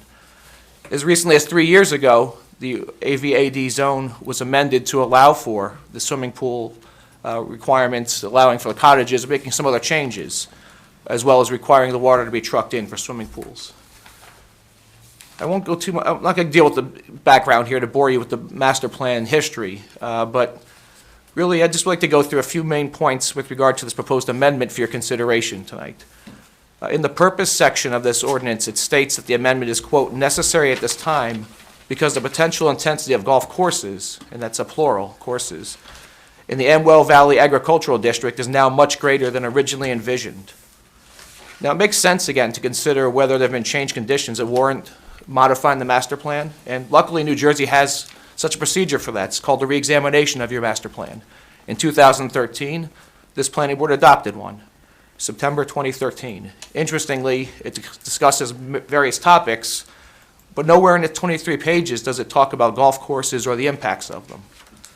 Yet, fewer than 6 years later, there's a 10-page amendment to the master plan suddenly warranted to deal with this issue. As to the substance of the current proposal before the board, I think there's a lot of history in there that's interesting. There's certainly some background that may be useful for consideration by the public and the board. But I think that selectively quoting from planning board minutes regarding one property makes it clear that's not golf courses, plural, or the zone overall that's being dealt with, but a single property. So again, we're back to the question of what's changed since 1999 to warrant this land use element amendment now. There's mention that ordinance amendments have been approved. Again, that's always the ability of a township or municipality to do that. I assume they were done following proper procedures, and if so, they would have had to be consistent with the master plan land use element, or at least substantially consistent, or there need to be reasons stated on the record by the governing body why they're not. So again, unless something was being done in an incorrect manner, there's been consideration given to the master plan and its impacts. Continuing on to the discussion of the planning policy about golf courses being environmentally intense uses. They can be, and as we heard, so can farms. If we're speaking generally, agriculture requires water for irrigation, fertilizer, pesticides, tractors, other machinery. They make noise. You have a lot of impacts from agriculture. And I recognize there's a right to farm here. This is a community that treasures that type of use. But certainly, farms are more intense than, say, passive open space or forested land. So there are impacts similar to what are being talked about on golf courses from permitted uses such as agriculture. And for that matter, as I mentioned before, if you had this property subdivided for, say, 20, 25 homes, that would require significant environmental impacts in terms of regrading the land, putting in infrastructure, allowing for swimming pools and tennis courts, which are permitted as of right in the AVAD zone, without requiring water to be trucked in. Those are certainly impacts that would result from development of this property with other uses. In terms of special events, I don't want to go into too much detail on that, but suffice to say, agricultural uses, breweries, wineries also have special events that do bring traffic and people to an area. That's fine. That's, I'm the type of person that comes out to visit farms with my family. I'm sure plenty of people do, and they visit wineries, they do other events. But the point is that it's not only golf courses that create that type of impact. Just a few final points with regard to the activities on a golf course that are mentioned as being problematic. I think these, again, is maybe being misunderstood as to what exactly is permitted currently, but the bottom line is the proposed, or the property itself that exists today is 300 acres. There are adequate setback and buffer requirements in place already in the zone to allow for some typical accessory uses for golf courses on this large of a property. Really, they can be accommodated without making additional impacts on surrounding properties. So the bottom line is that these accessory uses make sense on a golf course if you want to have a golf course in municipality, but they also will be dealt with by the planning board at the site plan review level. Just to wrap up, so from a planning perspective, the question becomes, why is a conditional use designation for a golf course more appropriate than the existing zoning? The change would certainly have impacts on the existing golf course operation. It would make any existing requirements that have been adhered to conditional use standards. I realize this doesn't mean much to most people. It becomes a D3 variance. The joint board acts as a zoning board of adjustment instead of a planning board role, but it requires a greater burden of proof. It makes things more difficult, and maybe that's the idea. Maybe it's not. But the bottom line is, again, if you have protections in place, you have standards that are already in place for golf courses in the AVAD zone, adding requirements to make life tougher seems to be targeting, again, the one existing golf course use. The rationale that's listed on page 9 for making this change is, quote, any use that cannot exist absent specific conditions which apply only to that use and not all uses in the same zoning district should be classified as a conditional use. Well, by this logic, then, other uses in the AVAD zone, such as accessory apartments, beds and breakfast, antique shops, and microbreweries, which all have specific standards applied to them, should also be conditional uses. Besides, in terms of general impact, potential impacts from golf courses, we're dealing with a property that is 50% larger than the minimum required. At 300 acres, it's larger than most golf courses I've ever dealt with. There's certainly adequate space for buffering, for setbacks, for trails, for other things around the exterior. So just from a planning perspective, again, to sum up, I think there are some issues potentially with regard to impacts, but those impacts apply to other uses that are permitted in the district already, and that this planning board already has means within its toolkit, zoning, site plan review, to address any of those impacts. I would just like to conclude by stating that, again, we are opposed to the amendment. We think it's a mistake. It's simply going to lead to costly, time-consuming litigation. We would prefer to sit down, rather than have this, what we think is really a knee-jerk reaction to some issues that are floating around. We would prefer to sit down, roll up our sleeves, find out what the real issues are, try to come up with something that works for everyone, as opposed to simply imposing on us changes that we would have really no choice but to litigate. And that's really all we want to say this evening. Thank you. See if anybody else wants to speak. Somebody that people know how to follow up. All right. It's still open to the public. If anyone else would like to come up and come on up. Terry English, 9 Runyon Mill Road. In my life, I've spent a lot of time around helicopters. How many of you have been in a helicopter? Me, quite a bit. I would imagine, sir, when you got on that helicopter, they gave you ear protection. Not when you get in an airplane, but when you get in a helicopter, you get ear protection. And that's because they're noisy as hell, especially when they're flaring when they land. And when they lift off in a hover, tremendous noise and backwash. And I feel sorry for anybody whose property is in any way in the flight path of an aircraft coming and going into the ridge. We sit back further. We've got horses. Our concern is young horses spook very easily. Somebody could get hurt. And I sympathize with the gentleman who said earlier about his family riding around the perimeter. On occasion, a helicopter comes in, and horses, it's worse in a hot air balloon, the noise. So thank you. Thank you. Anyone else? Come on up.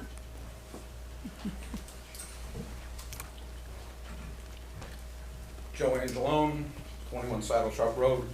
I wasn't really going to make a comment on this topic this evening, but in the course of the evening, a couple of things have come up. I want to say that there are pros and cons on both sides of the coin in anything, and so, you know, hopefully there can be some sort of accommodations made here on comments on the golf course and its use of pesticides and herbicides and so forth. There may very well be a good record of that over the past years, and if so, you know, commendations to them as far as that goes. Oh, and for the record, I happen to be a N1 licensed New Jersey wastewater treatment plant operator. I'm a Virginia solid waste facility operator, and I've been a certified hazard materials manager since 1990.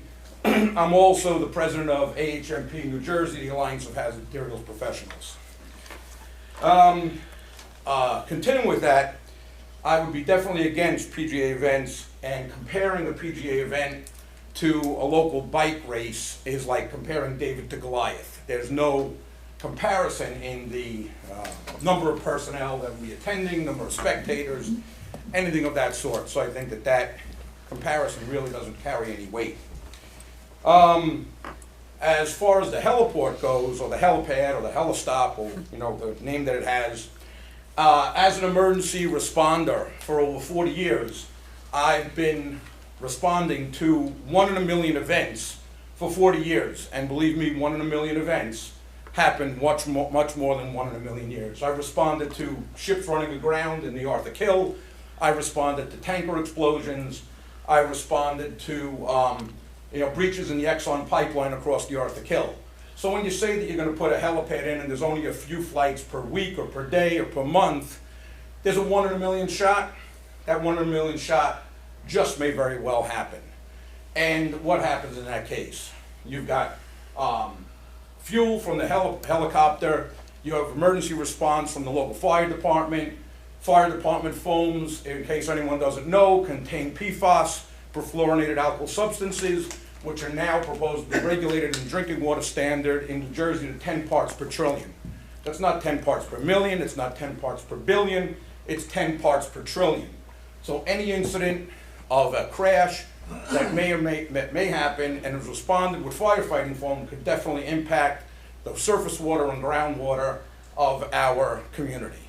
And so whether or not this is retaliation or whatever it might be, or whatever, there are definitely pertinent points that need to be made, and I think that the helipad is definitely one of them. Thank you. Thank you. Anyone else would like to come up and come on up?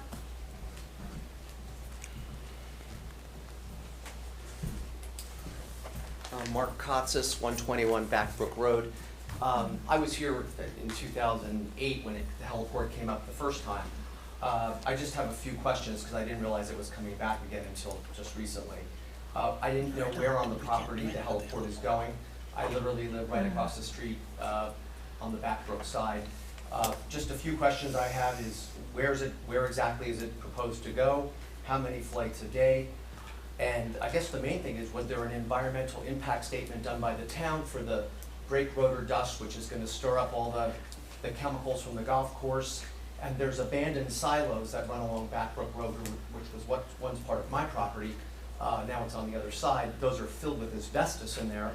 And I don't know if anybody addressed that issue with the rotor dust coming up with the asbestos there. So I guess I have more questions than I do. I missed the last few meetings, so. Thank you. Anyone else would like to come up? All right. Let me close it. Move close to public. Second. All those in favor? Aye. Okay. Can I make a statement to the board? Sure. As part of this? Okay. I really wasn't planning on saying much more than what I did at the beginning, but there were a few things said this evening that I think I just simply can't leave unaddressed. There were a number of things that Mr. Moore said in his presentation that simply aren't true. He went awfully quick in the way he read it, so it was difficult for me to catch everything. I'm going to address a couple of things, but I'd like to start with one point that I find particularly troubling. When Kathy and I bought our farm here in 2010, not long after we bought the farm, we went out to dinner with the then mayor of Raritan Township. He was a friend of a friend. And I was talking to him about the problems that are faced by small municipalities. And one of the things he said to me is, when you're in a small municipality, you have a small legal budget, and it's very easy for deep-pocketed businesses or residents to push you around, to bully you. That's what Mr. Moore is trying to do this evening. He's trying to push us around and bully us. Is this the first time that he's done that? No. It's come up a number of times. I'd like to read you an example. This is from a letter, December 13th, 2001.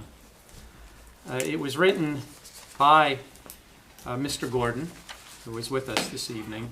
I'm going to read a paragraph from the letter. The purpose of this correspondence is twofold. The first is to place you and the Township of East Amwell on notice of what we consider to be an improper course of conduct pursued by Mrs. Carluccio and at least one other member of the Board of Health, and to advise you that we have advised our client of its rights to recourse to the courts to seek relief against both the Township and Mrs. Carluccio personally if this situation continues. Now, what they're getting at here is Mrs. Carluccio, Tracy Carluccio, was the chair of our Board of Health. She still is. And she was very outspoken against this golf course. I'm going to continue reading. The second is to advise you of what our client perceives as a personal bias on the part of Mrs. Carluccio, to the point which is as a personal bias on Mrs. Carluccio. I need to put my glasses on. I got to quit trying to read this without my glasses. Sorry. I know I look goofy, but I can't read this without my glasses.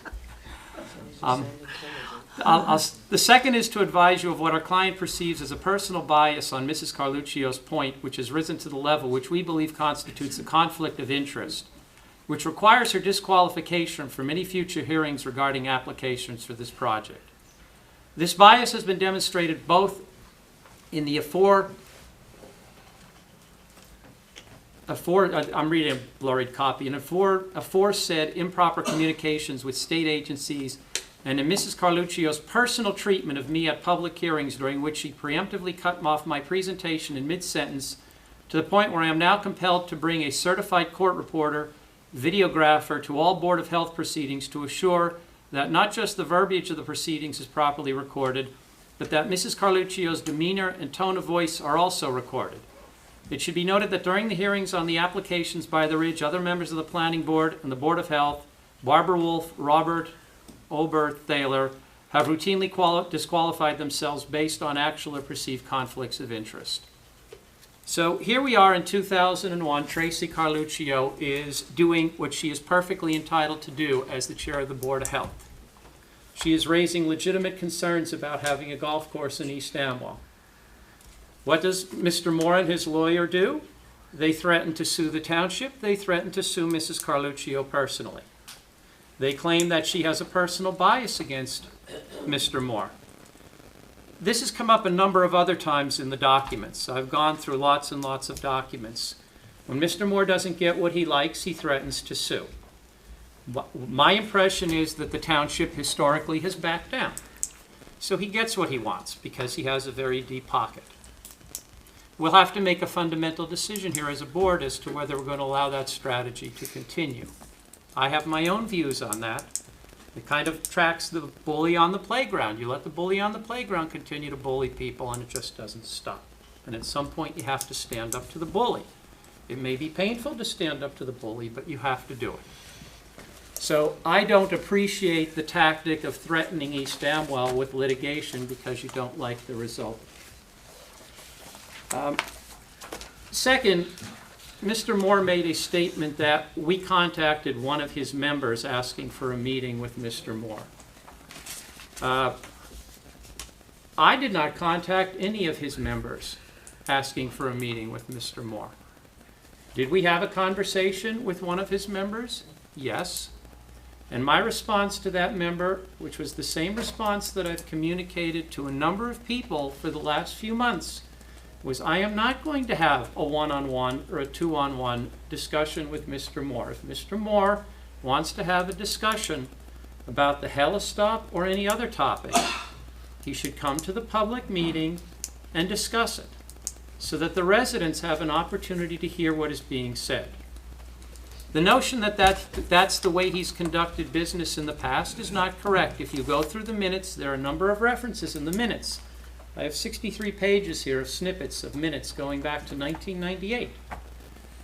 You go through those minutes, you could see that there were a number of meetings that were not held in the public among members of the planning board, members of the township committee, with Mr. Moore, that the public wasn't even aware of. And the only reason that they came up is they got mentioned in the course of one of these public discussions. I found very interesting that Mr. Moore refers to cottages that could be 6,250 square feet as small accessory structures. That was his term. I quote it, small accessory structures. How many of you live in a house that's 6,250 square feet? Can I see a show of hands? How many have a house here that's 6,250 square feet? Damn, you guys are poor. You can't even afford to live in a small accessory structure. Don't know what to say. Another point that I would like to make in response to a comment that Mr. Gardner made, and Mr. Moore seems to have reiterated. There are people who want to portray what happened in 1998 and 1999 as Mr. Moore being beat up on by the township. That the township foisted upon Mr. Moore all of these limitations.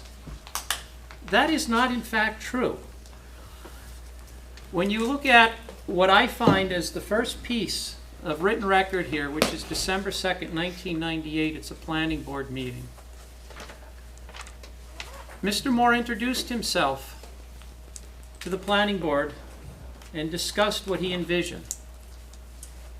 Joel Moore advised that, put on the glasses again so I don't screw this up. Joel Moore advised that this club would be very exclusive and would only be built on the right piece of property in the right location with the local government acceptance of the plan.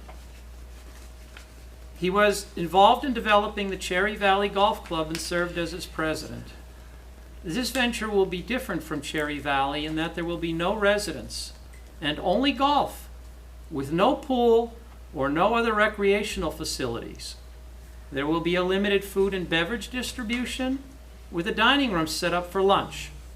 However, it will be possible that occasionally a special dinner would be served to accommodate members and special occasions.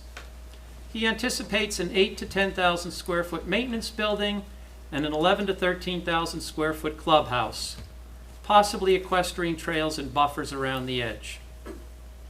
The course would operate 6 days per week with 1 day off to provide course maintenance.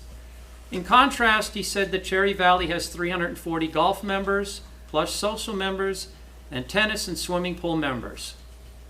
The Backbrook Golf Club will not have any unaccompanied guests on the premise. The proposed club may also close for the months of January and February because of difficult weather. He then repeats this sort of thing again on December 21st, 1998 at the Planning Board Task Force meeting, where he says, Joel Morton introduced himself as an investor representing individuals who want to build a very exclusive private golf course on land owned by Thompson between Backbrook and Wurtsville. There will be no other recreational activities on the property besides golf. No houses will be built on this part of the project. There will be a clubhouse consisting of a grill bar with approximately 50 seats, but there will not be the facilities nor the intention to have banquet facilities. I can keep reading on and on where he came before the planning board or before the task force and repeatedly said that this is going to be a pure golf course with none of these additional amenities. These restrictions that are in the ordinance before the planning board started making these amendments were simply holding Mr. Moore to what he told the planning board he was building. This wasn't the planning board saying, Mr. Moore, you can have a golf course provided you do X, Y, and Z. This was Mr. Moore saying, I'm doing X, Y, and Z, and the planning board said, okay, but we're going to hold you to that. So the notion that somehow we imposed, as Mr. Gardner said, conditions that far exceeded those imposed on other golf courses in New Jersey. Well, that may well be true, but that was simply to hold Mr. Moore to the representations that he made to the planning board in order to get this golf course approved. So the fact that any notion that somehow he was abused during this process is flat out wrong. In fact, he was granted so many variances by the planning board during the construction process, I couldn't even begin to keep track of all of them. So he was treated very, very fairly by the planning board. So the notion that somehow we imposed these severe conditions and now we're obligated to grant relief from these conditions, that doesn't cut it for me. There were a number of other things that were said that aren't true. I don't know that they have any relevance really to this, so I'm not going to address them at this point. But I think that's all I have to say. I think that's enough.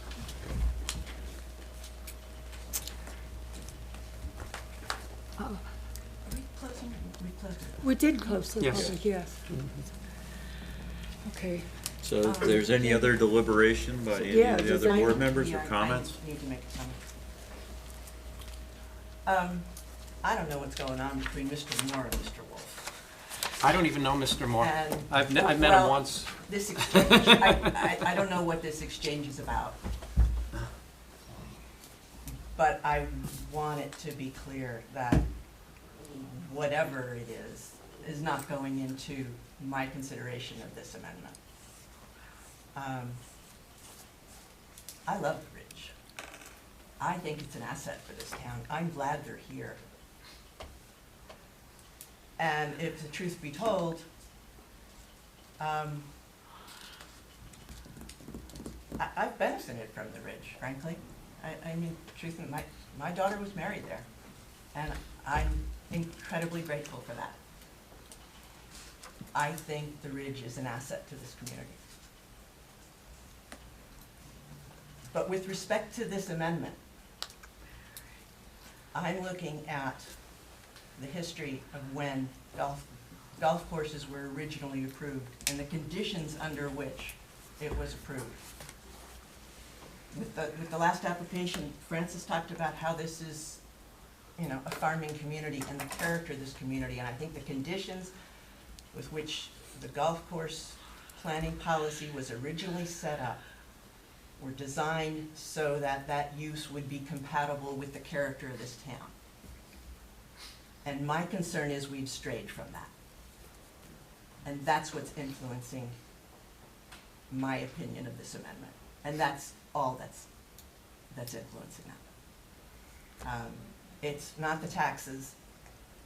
It's certainly not just the Helistop. That's just the latest in a number of changes. But it's what's happened since it was originally approved. In my opinion, we've just strayed too far. I just wanted to put that on the record. Okay. And Tam, I Thank you, agree Tam. with you on that. I don't know Mr. Moore, just for the record. I met him once, 2016, when I was out door knocking, running for township committee. I knocked on his door. I didn't even know who he was. He told me who he was. That's who I remember. But as far as I've known, I only met Mr. Moore that one time. I have no personal vendetta against Mr. Moore. I have no reason to have a personal vendetta against Mr. Moore. So the notion that this is somehow me versus Mr. Moore, I have no reason to have a vendetta against Mr. Moore. This is not driven by the Helistop. I agree with you on that. This is driven by exactly what you said, which is we've strayed from the original vision.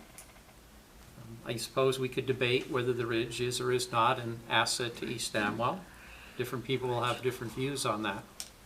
But when you look at the record, it's very clear what the original vision was, and that original vision wasn't dictated by East Amwell. That original vision was brought to the township by Mr. Moore. Mr. Moore continually emphasized this was going to be different than other golf clubs. This was going to be a golfer's golf club. It was not going to be a country club. It was not going to be a residential development. It was going to be a pure golf course with a very limited number of members and extremely limited non-golf activities. You can get lunch. There'd be a small facility for dinners, but it was going to be a pure golf course. And for some reason, we've strayed from that. And that, to me, is not consistent with East Amwell. It's not consistent with the agricultural district. It's not consistent with East Amwell in general. We don't give these sorts of things to other businesses in East Amwell. And part of the problem I have is when I go through the record, I can't find anything that articulates the reasons why we did this. When you look at the minutes of the planning board, when they approved these various amendments, there's no discussion as to why.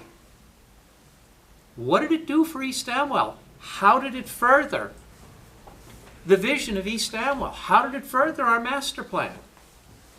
Not even, there's a statement that says, we believe this is consistent with the master plan, with no explanation. I mean, here, there are 10 pages of explanation as to why we believe this isn't consistent with the master plan. There's nothing in the record for these various changes. I find that very troubling. I find it troubling that there were meetings that were held outside of the public eye.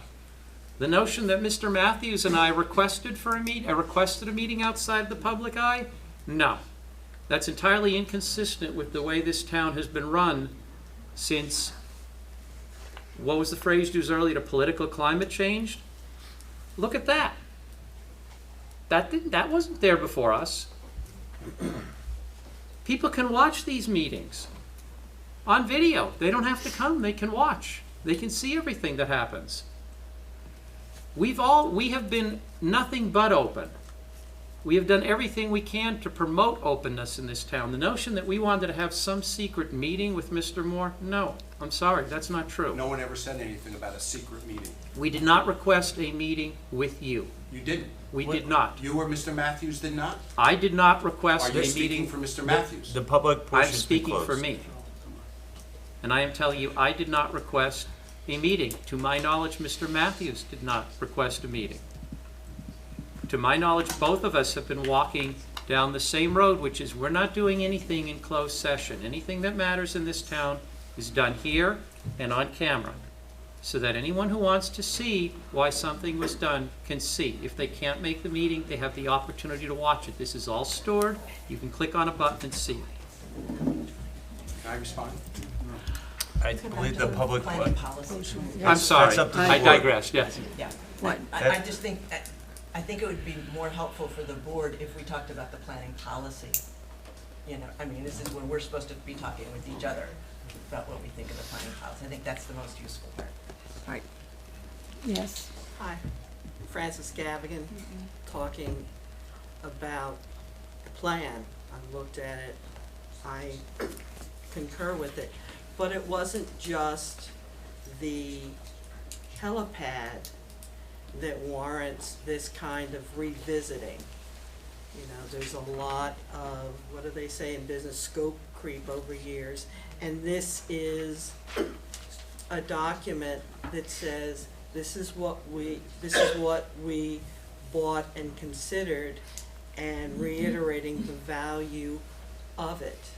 What has changed very recently, and maybe just as much of a trigger, is the state's reclassification of certain rivers of being even more environmentally sensitive than they've been in the past, one of which is likely to be Backbrook, which is adjacent to the golf course and things in that It is regard. proposed to be designated, Francis. The Okay. Backbrook, as it runs through East Amwell, is proposed to be redesignated as environmentally sensitive. So there, my support for this is because this is a sensitive thing, we need to be even more protective of it, and what over time thought we were having was a private golf course.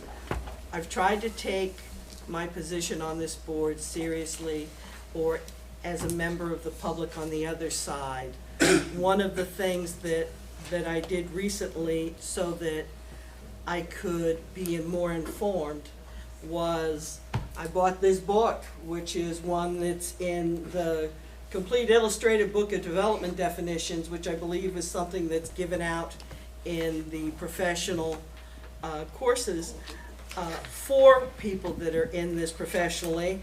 And I just went through it and looked up the definition of a golf course, and a tract of land laid out for at least 9 holes for playing the game of golf, and that may include a clubhouse, dining and snack bars, pro shop, and practice facilities. That's what was approved in 1998. I turned to page 128 for the definition of a country club, which is what this appears to be becoming. And it says a recreational facility, usually restricted to members and their guests, that generally includes a clubhouse, dining and eating establishments, and recreational facilities such as golf courses, tennis courts, and swimming pools. There is a distinction. This land use amendment, I think, clarifies that and adds some value. Over the years, you know, we have disagreed, Mr. Moore, others. You know, I think the history of East Amwell is that we can disagree and disagree strongly and not be disagreeable. But it does take you aback, you know, when things like litigation or whatever. I don't have an estate, so there's nothing to take if I'm sued individually. You're gonna have a large pile of well-rotted horse and sheep manure. Do what you want with it. But the principle of doing the right thing for the right reasons at the right time is what drives my support for this amendment. And I think I've been pretty consistent over the since 1995. I can remember driving back from Washington, D.C. for planning board and zoning board meetings to attend and to bear witness. It's a good document. I think it warrants support, and that is why I am supporting it for the right reasons, and I think most people on this board feel similarly. They might have subtle differences. So that's just what I want, and you know, I don't have much of a stake, but this sucker cost me $75. So that's a lot of horse feed. Thank you. Anybody else have any? Yeah. Okay. I tend to share with Tamara's comments. I'm very concerned about the tone that has been used on both sides of the table tonight as much as anything else. That bothers me, that we can't have, I will use the term, a civilized discussion, an exchange of ideas and viewpoints without name calling and threats and everything all the way around, and it's happened on both sides. I understand. I was not here in 1999. I was not on the board. I was in the township, not on the board in 1999. And I can understand where this process started. And I can understand it, again, from both sides, from the developer and from the planning board standpoint. However, I think anybody that's ever been either in business, associated with a large business, been in personal business, you start out with a 2-year plan, a 5-year plan, and a 10-year plan. And you go along, and after 2 years, you've got a new 2-year plan, and a 5-year plan, and a 10-year plan.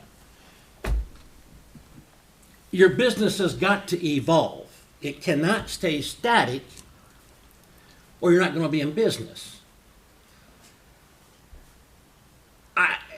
The changes that have been proposed and approved for golf courses have not changed, has not impacted the membership of the course, has not impacted the number of individuals that will be visiting that course. If you're going to be there to use the pool, you're still a member of that course. It's the same, I don't know what the number is, 250, 240, whatever.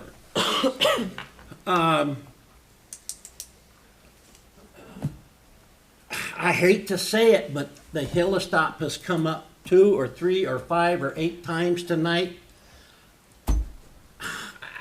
It's out of our hands. There's not a darn thing that we can do about it at this point in time. I'm not happy about it. I voted against it twice. But that cannot be a part of our consideration going forward on how we address the business of golf courses. And I think we have moved forward. I think now we're sitting around and looking back over our shoulder and trying to turn the clock back 20 years. I am not in favor of it myself. That's one vote. Anybody else want to make any comments?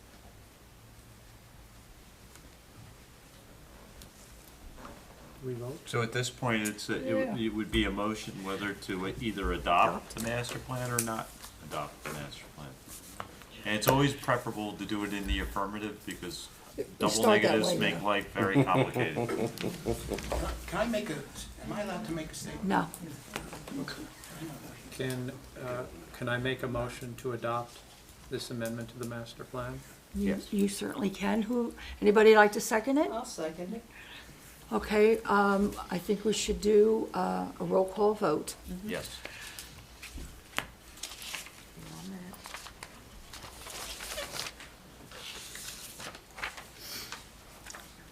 Mr. Wolf, Yes. Mr. Delay, No. Ms. Gavigan, Yes. Ms. Glasshoff, Yes. Mr. Castellano, Yes. Mr. Sobieski, Yes. Ms. Lee, Yes. Mr. Willie. Yes.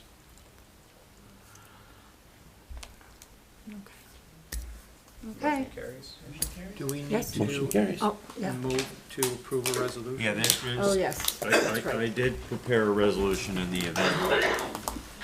And it's a simple, short resolution that just says, in layman's terms, we're adopting the master plan. And I'll circulate a copy of it for everyone. I'm sorry, I thought you gave me two. That's a couple pages. Didn't have my stapler ready there.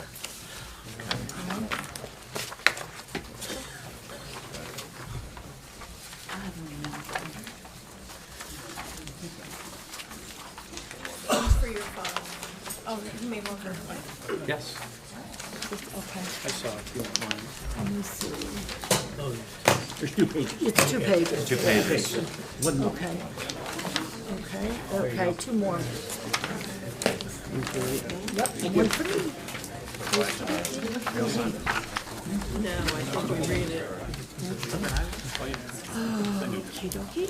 No, she wants to leave now, I think, because the puppy's probably getting a little. Okay. Oh, we have 3 of them.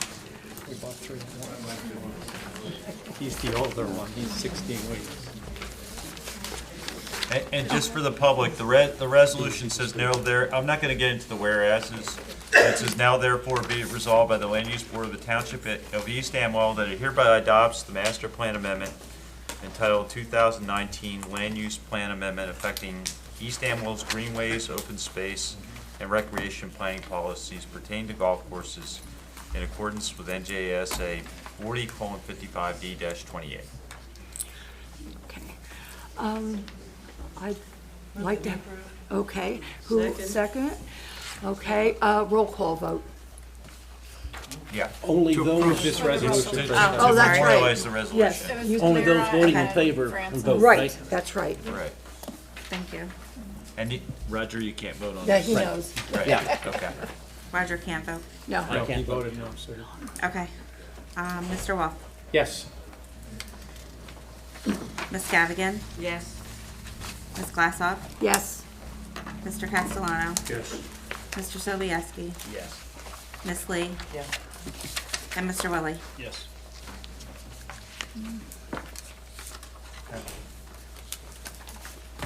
Okay. I want to thank all of you for coming tonight, and for those of you who got up and spoke and gave your comments and stuff. It was greatly appreciated. No, we're not done, but You got What? can I More things on suggest the we get a agenda. bio break? It's been a long evening. It's Oh, really? 9:40. And we need to do an executive session, I think. Yes. Second the motion to take a break. I do, too. I'll third the motion to take a break.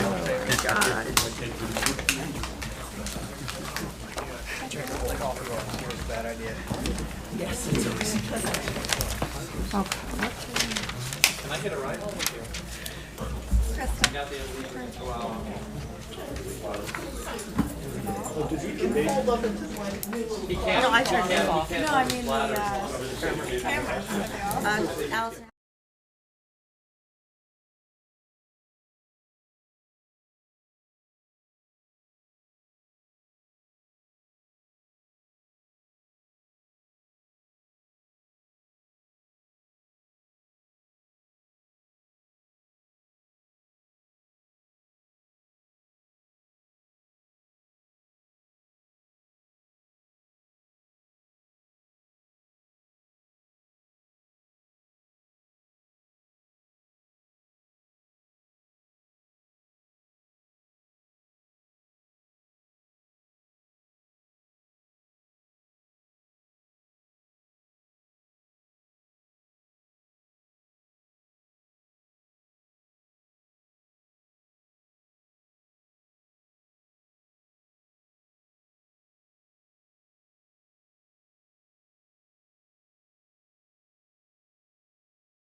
back in order again?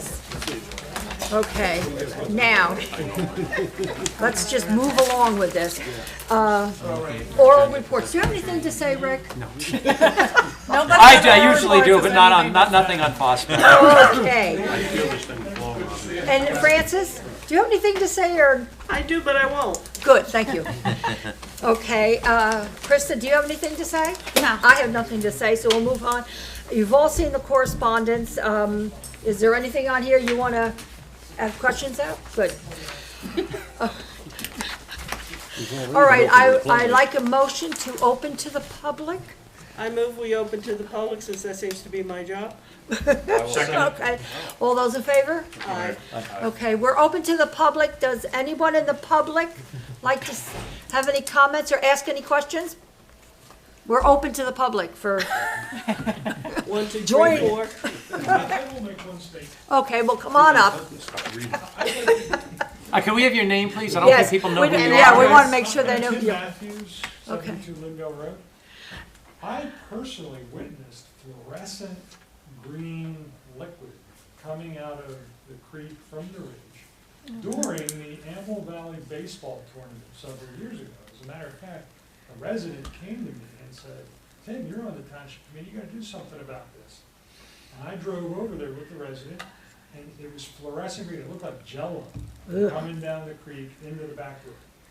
And I took a sample, I went over to the house across the road on Backbrook Road, got a jar out of the guy's garage, dumped out whatever was in it, scooped up the scoop of it, came back to the municipal building and tried to get my colleagues to do something about it, get it tested. And what I was told by our administrator at the time was, no chain of custody, and it was contaminated vessels, so therefore it's not worth spending the money to test. So to say that there's other things other than H2O flowing down that water at times is not true. And now the Backbrook is going to be classified as a environmentally. Class 1. Yeah, I think, It's a C, it's going to be a C1. I think there's a hearing on that soon. 300-foot buffer. Yeah. I just wanted to put that on the record. So Yes. I heard- And Yes. Tim, Yeah. during hearings over the past where some of this stuff was, the issue of a lack of chain of custody of sampling was brought up. I know because I brought it up, and it was disregarded as it didn't matter that the employee would sample it and then it would get. I also spoke with the state DEP, and yes, while they get reports when the things are analyzed, they don't do anything with the data. So we don't exactly we have to look out for ourselves. So, And by the way, just to clarify, I believe, my recollection may not be there since this was in my first year, I believe I brought it to the township committee meeting in a jar and showed it to the other members. So they may recollect that or not. But again, we chose, there was a decision not to pursue seeing what might be in that jar. And I can understand it. But I just wanted to put that on the record that in fact, there has been at least one situation where something other than water well, that's, came down that creek. yep. Thank you. Are there any other? I'd like to say one thing. I'm Mr. Tamara Lee, otherwise known as Greg Lee, 156 Lindbergh Road. I would just like to make the point that on the several people who complain about noise starting at 5 o'clock bothering them, we have in a previous home lived through that type of circumstance, and it makes your life an absolute hell. You cannot even enjoy your own property, which you have paid for and which you pay taxes on. So I certainly think it is extremely important as you move forward that any way you can implement some type of enforceable noise criteria into the standards, you should definitely try to do that. Thank you. Okay. Yeah, I started to look at that once, and I never got really very far, but it was in response to a resident complaint. But I believe the way it works is there is a state law. You can adopt the state law. If you want to do anything stricter than that, you have to get approval, and it's going to be extremely difficult to get approval that's stricter than the state law. The state law has a pretty high standard. That's the problem. I don't remember all the details, but I do remember when I looked at it, it's Pretty liberal. it's a pretty liberal law. So it's very difficult for a municipality to address the noise issues, because you can't do anything as a practical matter stricter than the state law, and the state law has pretty high. In a farming area. So, I feel bad for those people, I do. I wouldn't want to have to hear that at 5 o'clock on a Sunday morning. I mean, you don't move here to East Amwell to listen to that at 5 o'clock on a Sunday morning. And, look, I live on a farm. I have farm equipment going around, pretty much throughout the whole season. They're not there at 5 o'clock in the morning. The farmers aren't out there doing that. And that equipment has a very different sound to it than the kind of maintenance equipment you use on a golf course. So I have sympathy for those people. We can look into the noise ordinance a little bit more, and I do have the materials on my computer, but my recollection is we can't do anything more strict than the state law. Well, there's some. Can you do like a time restraint? Like, I know Yeah, it's like that's just what I was gonna bring time up. Can you do a time restriction? The- Not before. Well, The yeah. state law has a Separate- time restriction. The state Oh, law the state has law a- has a time restriction. It's a bifurcated, there's 1 decibel level that applies during what I'll call the nighttime hours, another that applies during the daytime hours. The state law specifies the hours, if I recall correctly. And it's not 5:30. Now, you're saying, I think you're talking about a nuisance. Yeah, You it's a bring nuisance case. Yeah. But that's not something we can do. Well, you have another problem is enforcement. You don't have the resources to Yeah. to police it. It gets, the one thing I wanted to say, when they were when different ones got up and talked about the helicopter and the noise and everything, when I was up at the medical center, when I had my husband up there and the ED, we were waiting for the helicopter to come to get him. And let me tell you, when that thing got overhead and was I mean, the whole emergency room was shaking. And my daughter works at the cancer center, and they hear it there. I mean, when that helicopter comes in, I mean, it's really a lot of noise. So I knew exactly what they were talking about, and I was inside listening to this thing go like this, and the building's shaking. So I mean, they do. It's scary. I mean, Yeah. I last Saturday morning, I think it was about 9 o'clock. 4 copters came over our Before house. Huey's. Yes. Yeah. Yes. Yes. Yes. They were all in a row. Yes. Came right over my house. Yeah. Okay. And they We must live in the same line then, Following because the they. pipeline? No. You're going They- up towards Flemington up that way, but they came literally right over my house. They were going basically east to west. Mm-hmm. And they came right over my place too, because I was outside taking care of horses, and and they're several hundred feet in the air. Yeah. And they're going over. Well, I've had them go over our house too, and it's like you're wondering what the hell's going on. No, you know, with all the noise it just and scares the everything. heck out of It me does. if they get It that is. damn Yeah. hillstop in over there. Yeah.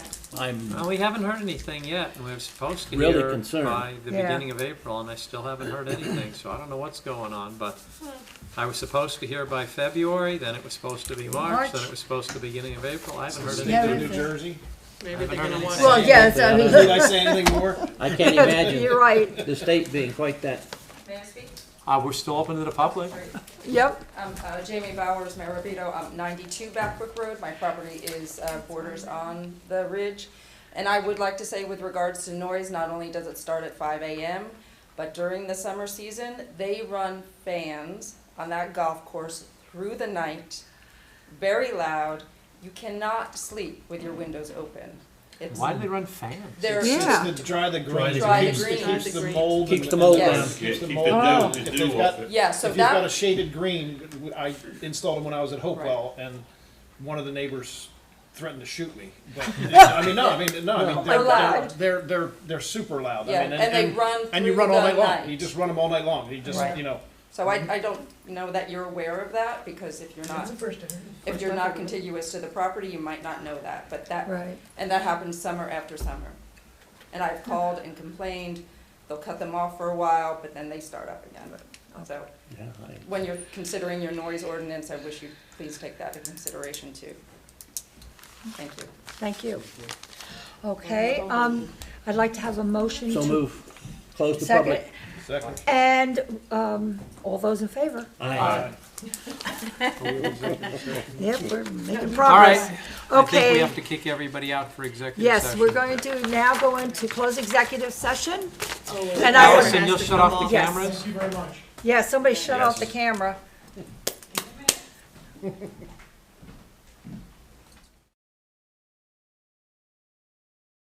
Put in the deeds from when It was mailed. it was mailed? It was Okay. mailed in. Okay.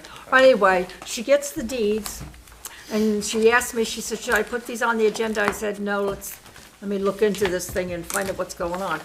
Well, they did a lot line adjustment back when we It was a did minor the. subdivision. Yeah, it was a minor subdivision at the time that we did the solar farm over on 604 and all around there.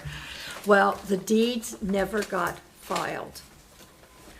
And you have the 190 days, well, the only thing Then you is, could only grant a one-year extension Extension. beyond that. and it's been 8 years. Right. So, I called Chris and I said, I'd like to be able to work something out where it's not gonna, cost her, because she found these by just cleaning out things, and that's, and that's how we. Being honest. Huh?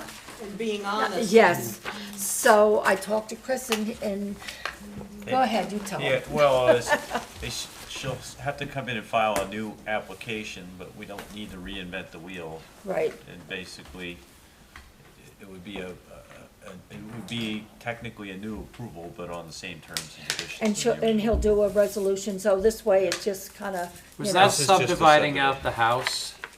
No, Or this house? had something to do Outfield. over on Duncan Church Duncan Road. Church. Yes. I mean, it was just something that they needed to do, it had something to do with the farming, I think. Because right across that road is where the cows were, and I don't know, there was, It you was know. split into two, another meeting I was at.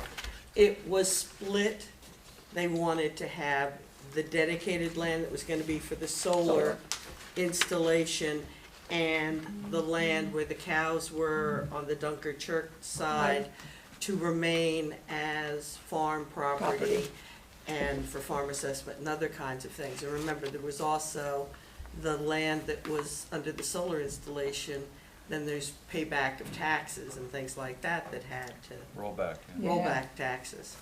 Look, that entire parcel was supposed to be solar, the north and the south field. They did the solar on the south, and then they decided they weren't going to do it on the north. We returned the performance bond, they didn't do it on the north. So, where the cows are was supposed to be solar. So I'm not sure when they talk about this subdivision, what was subdivided out. I thought at one point they wanted to subdivide out the house, because there's a house on that Where property. the son lives. It's on 579. I'm trying to figure out what What's we're the agreeing resolution? to. What was the resolution? well, see, the resolution. I know, 'cause I don't know what I'm agreeing included to. the solar Yeah. farm Well, that they we need did. to look at It it was all Yeah, together. I need to know what I'm agreeing to. Yeah, it doesn't, but doesn't. I like the define- Everetts, and I doesn't it want to help define- them here, but I need to know what I'm agreeing Right. to. Well, I think one thing to do first is to look at the documents and then also see if part of the ownership of the mistake that we had any role or part in. Well, It wasn't a mistake, I mean, they didn't it's- file the deeds. They didn't file it. You got a certain amount of time to file it. They just didn't file it. Yeah, Was that Alethea was supposed to be doing it and then they went belly up or something? No, I think it was the Everetts that were supposed to do it, and they didn't do it. The Everetts presumably came in and asked for a subdivision as part of that whole solar. thing. Right. They got deeds drafted, but they never recorded the deeds. right. Now they want to record the deeds, but the deeds are stale, I guess. Yes. Well, yeah, they have to get, yeah. Right, and I'm okay Still. trying to be helpful here, but I want to know what I'm agreeing Agreeing to. to. Right. Because, I mean, I've been involved with that solar. That was my last project, which wasn't nearly the project that this is, but that was my last project with Helen Reinerson. I know a little bit about what went on there. Yeah. I'd like to know what we're agreeing to.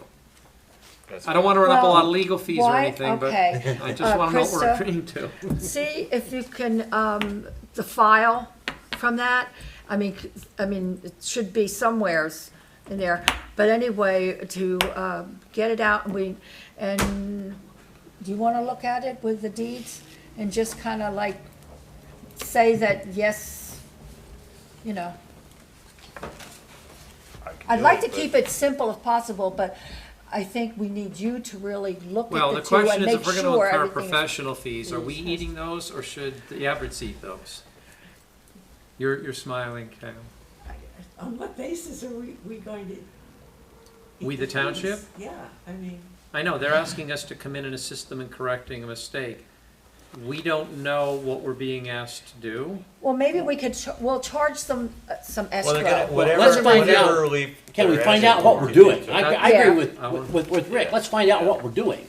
First. But I want her to pull the file, so this way, you know.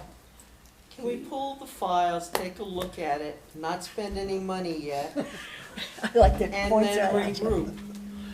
Well, that means we need, if we So, pull the files. Can the application review committee look at it and then Sure, go why from not? there? Yeah. That's why we have you, right? Come back in. That I mean, yeah, that if works. you can get us the information, well, we can arrange a You meeting. can come in and look at the file. Come in sometime and. Yeah, look, I don't want the, I mean, look, since Roger died, the Everetts, they're not sitting on a lot of money, okay? And I don't wanna run up a lot of fees. Let's see how much of this we can handle for them internally. Right. But we need to know what we're approving. Right.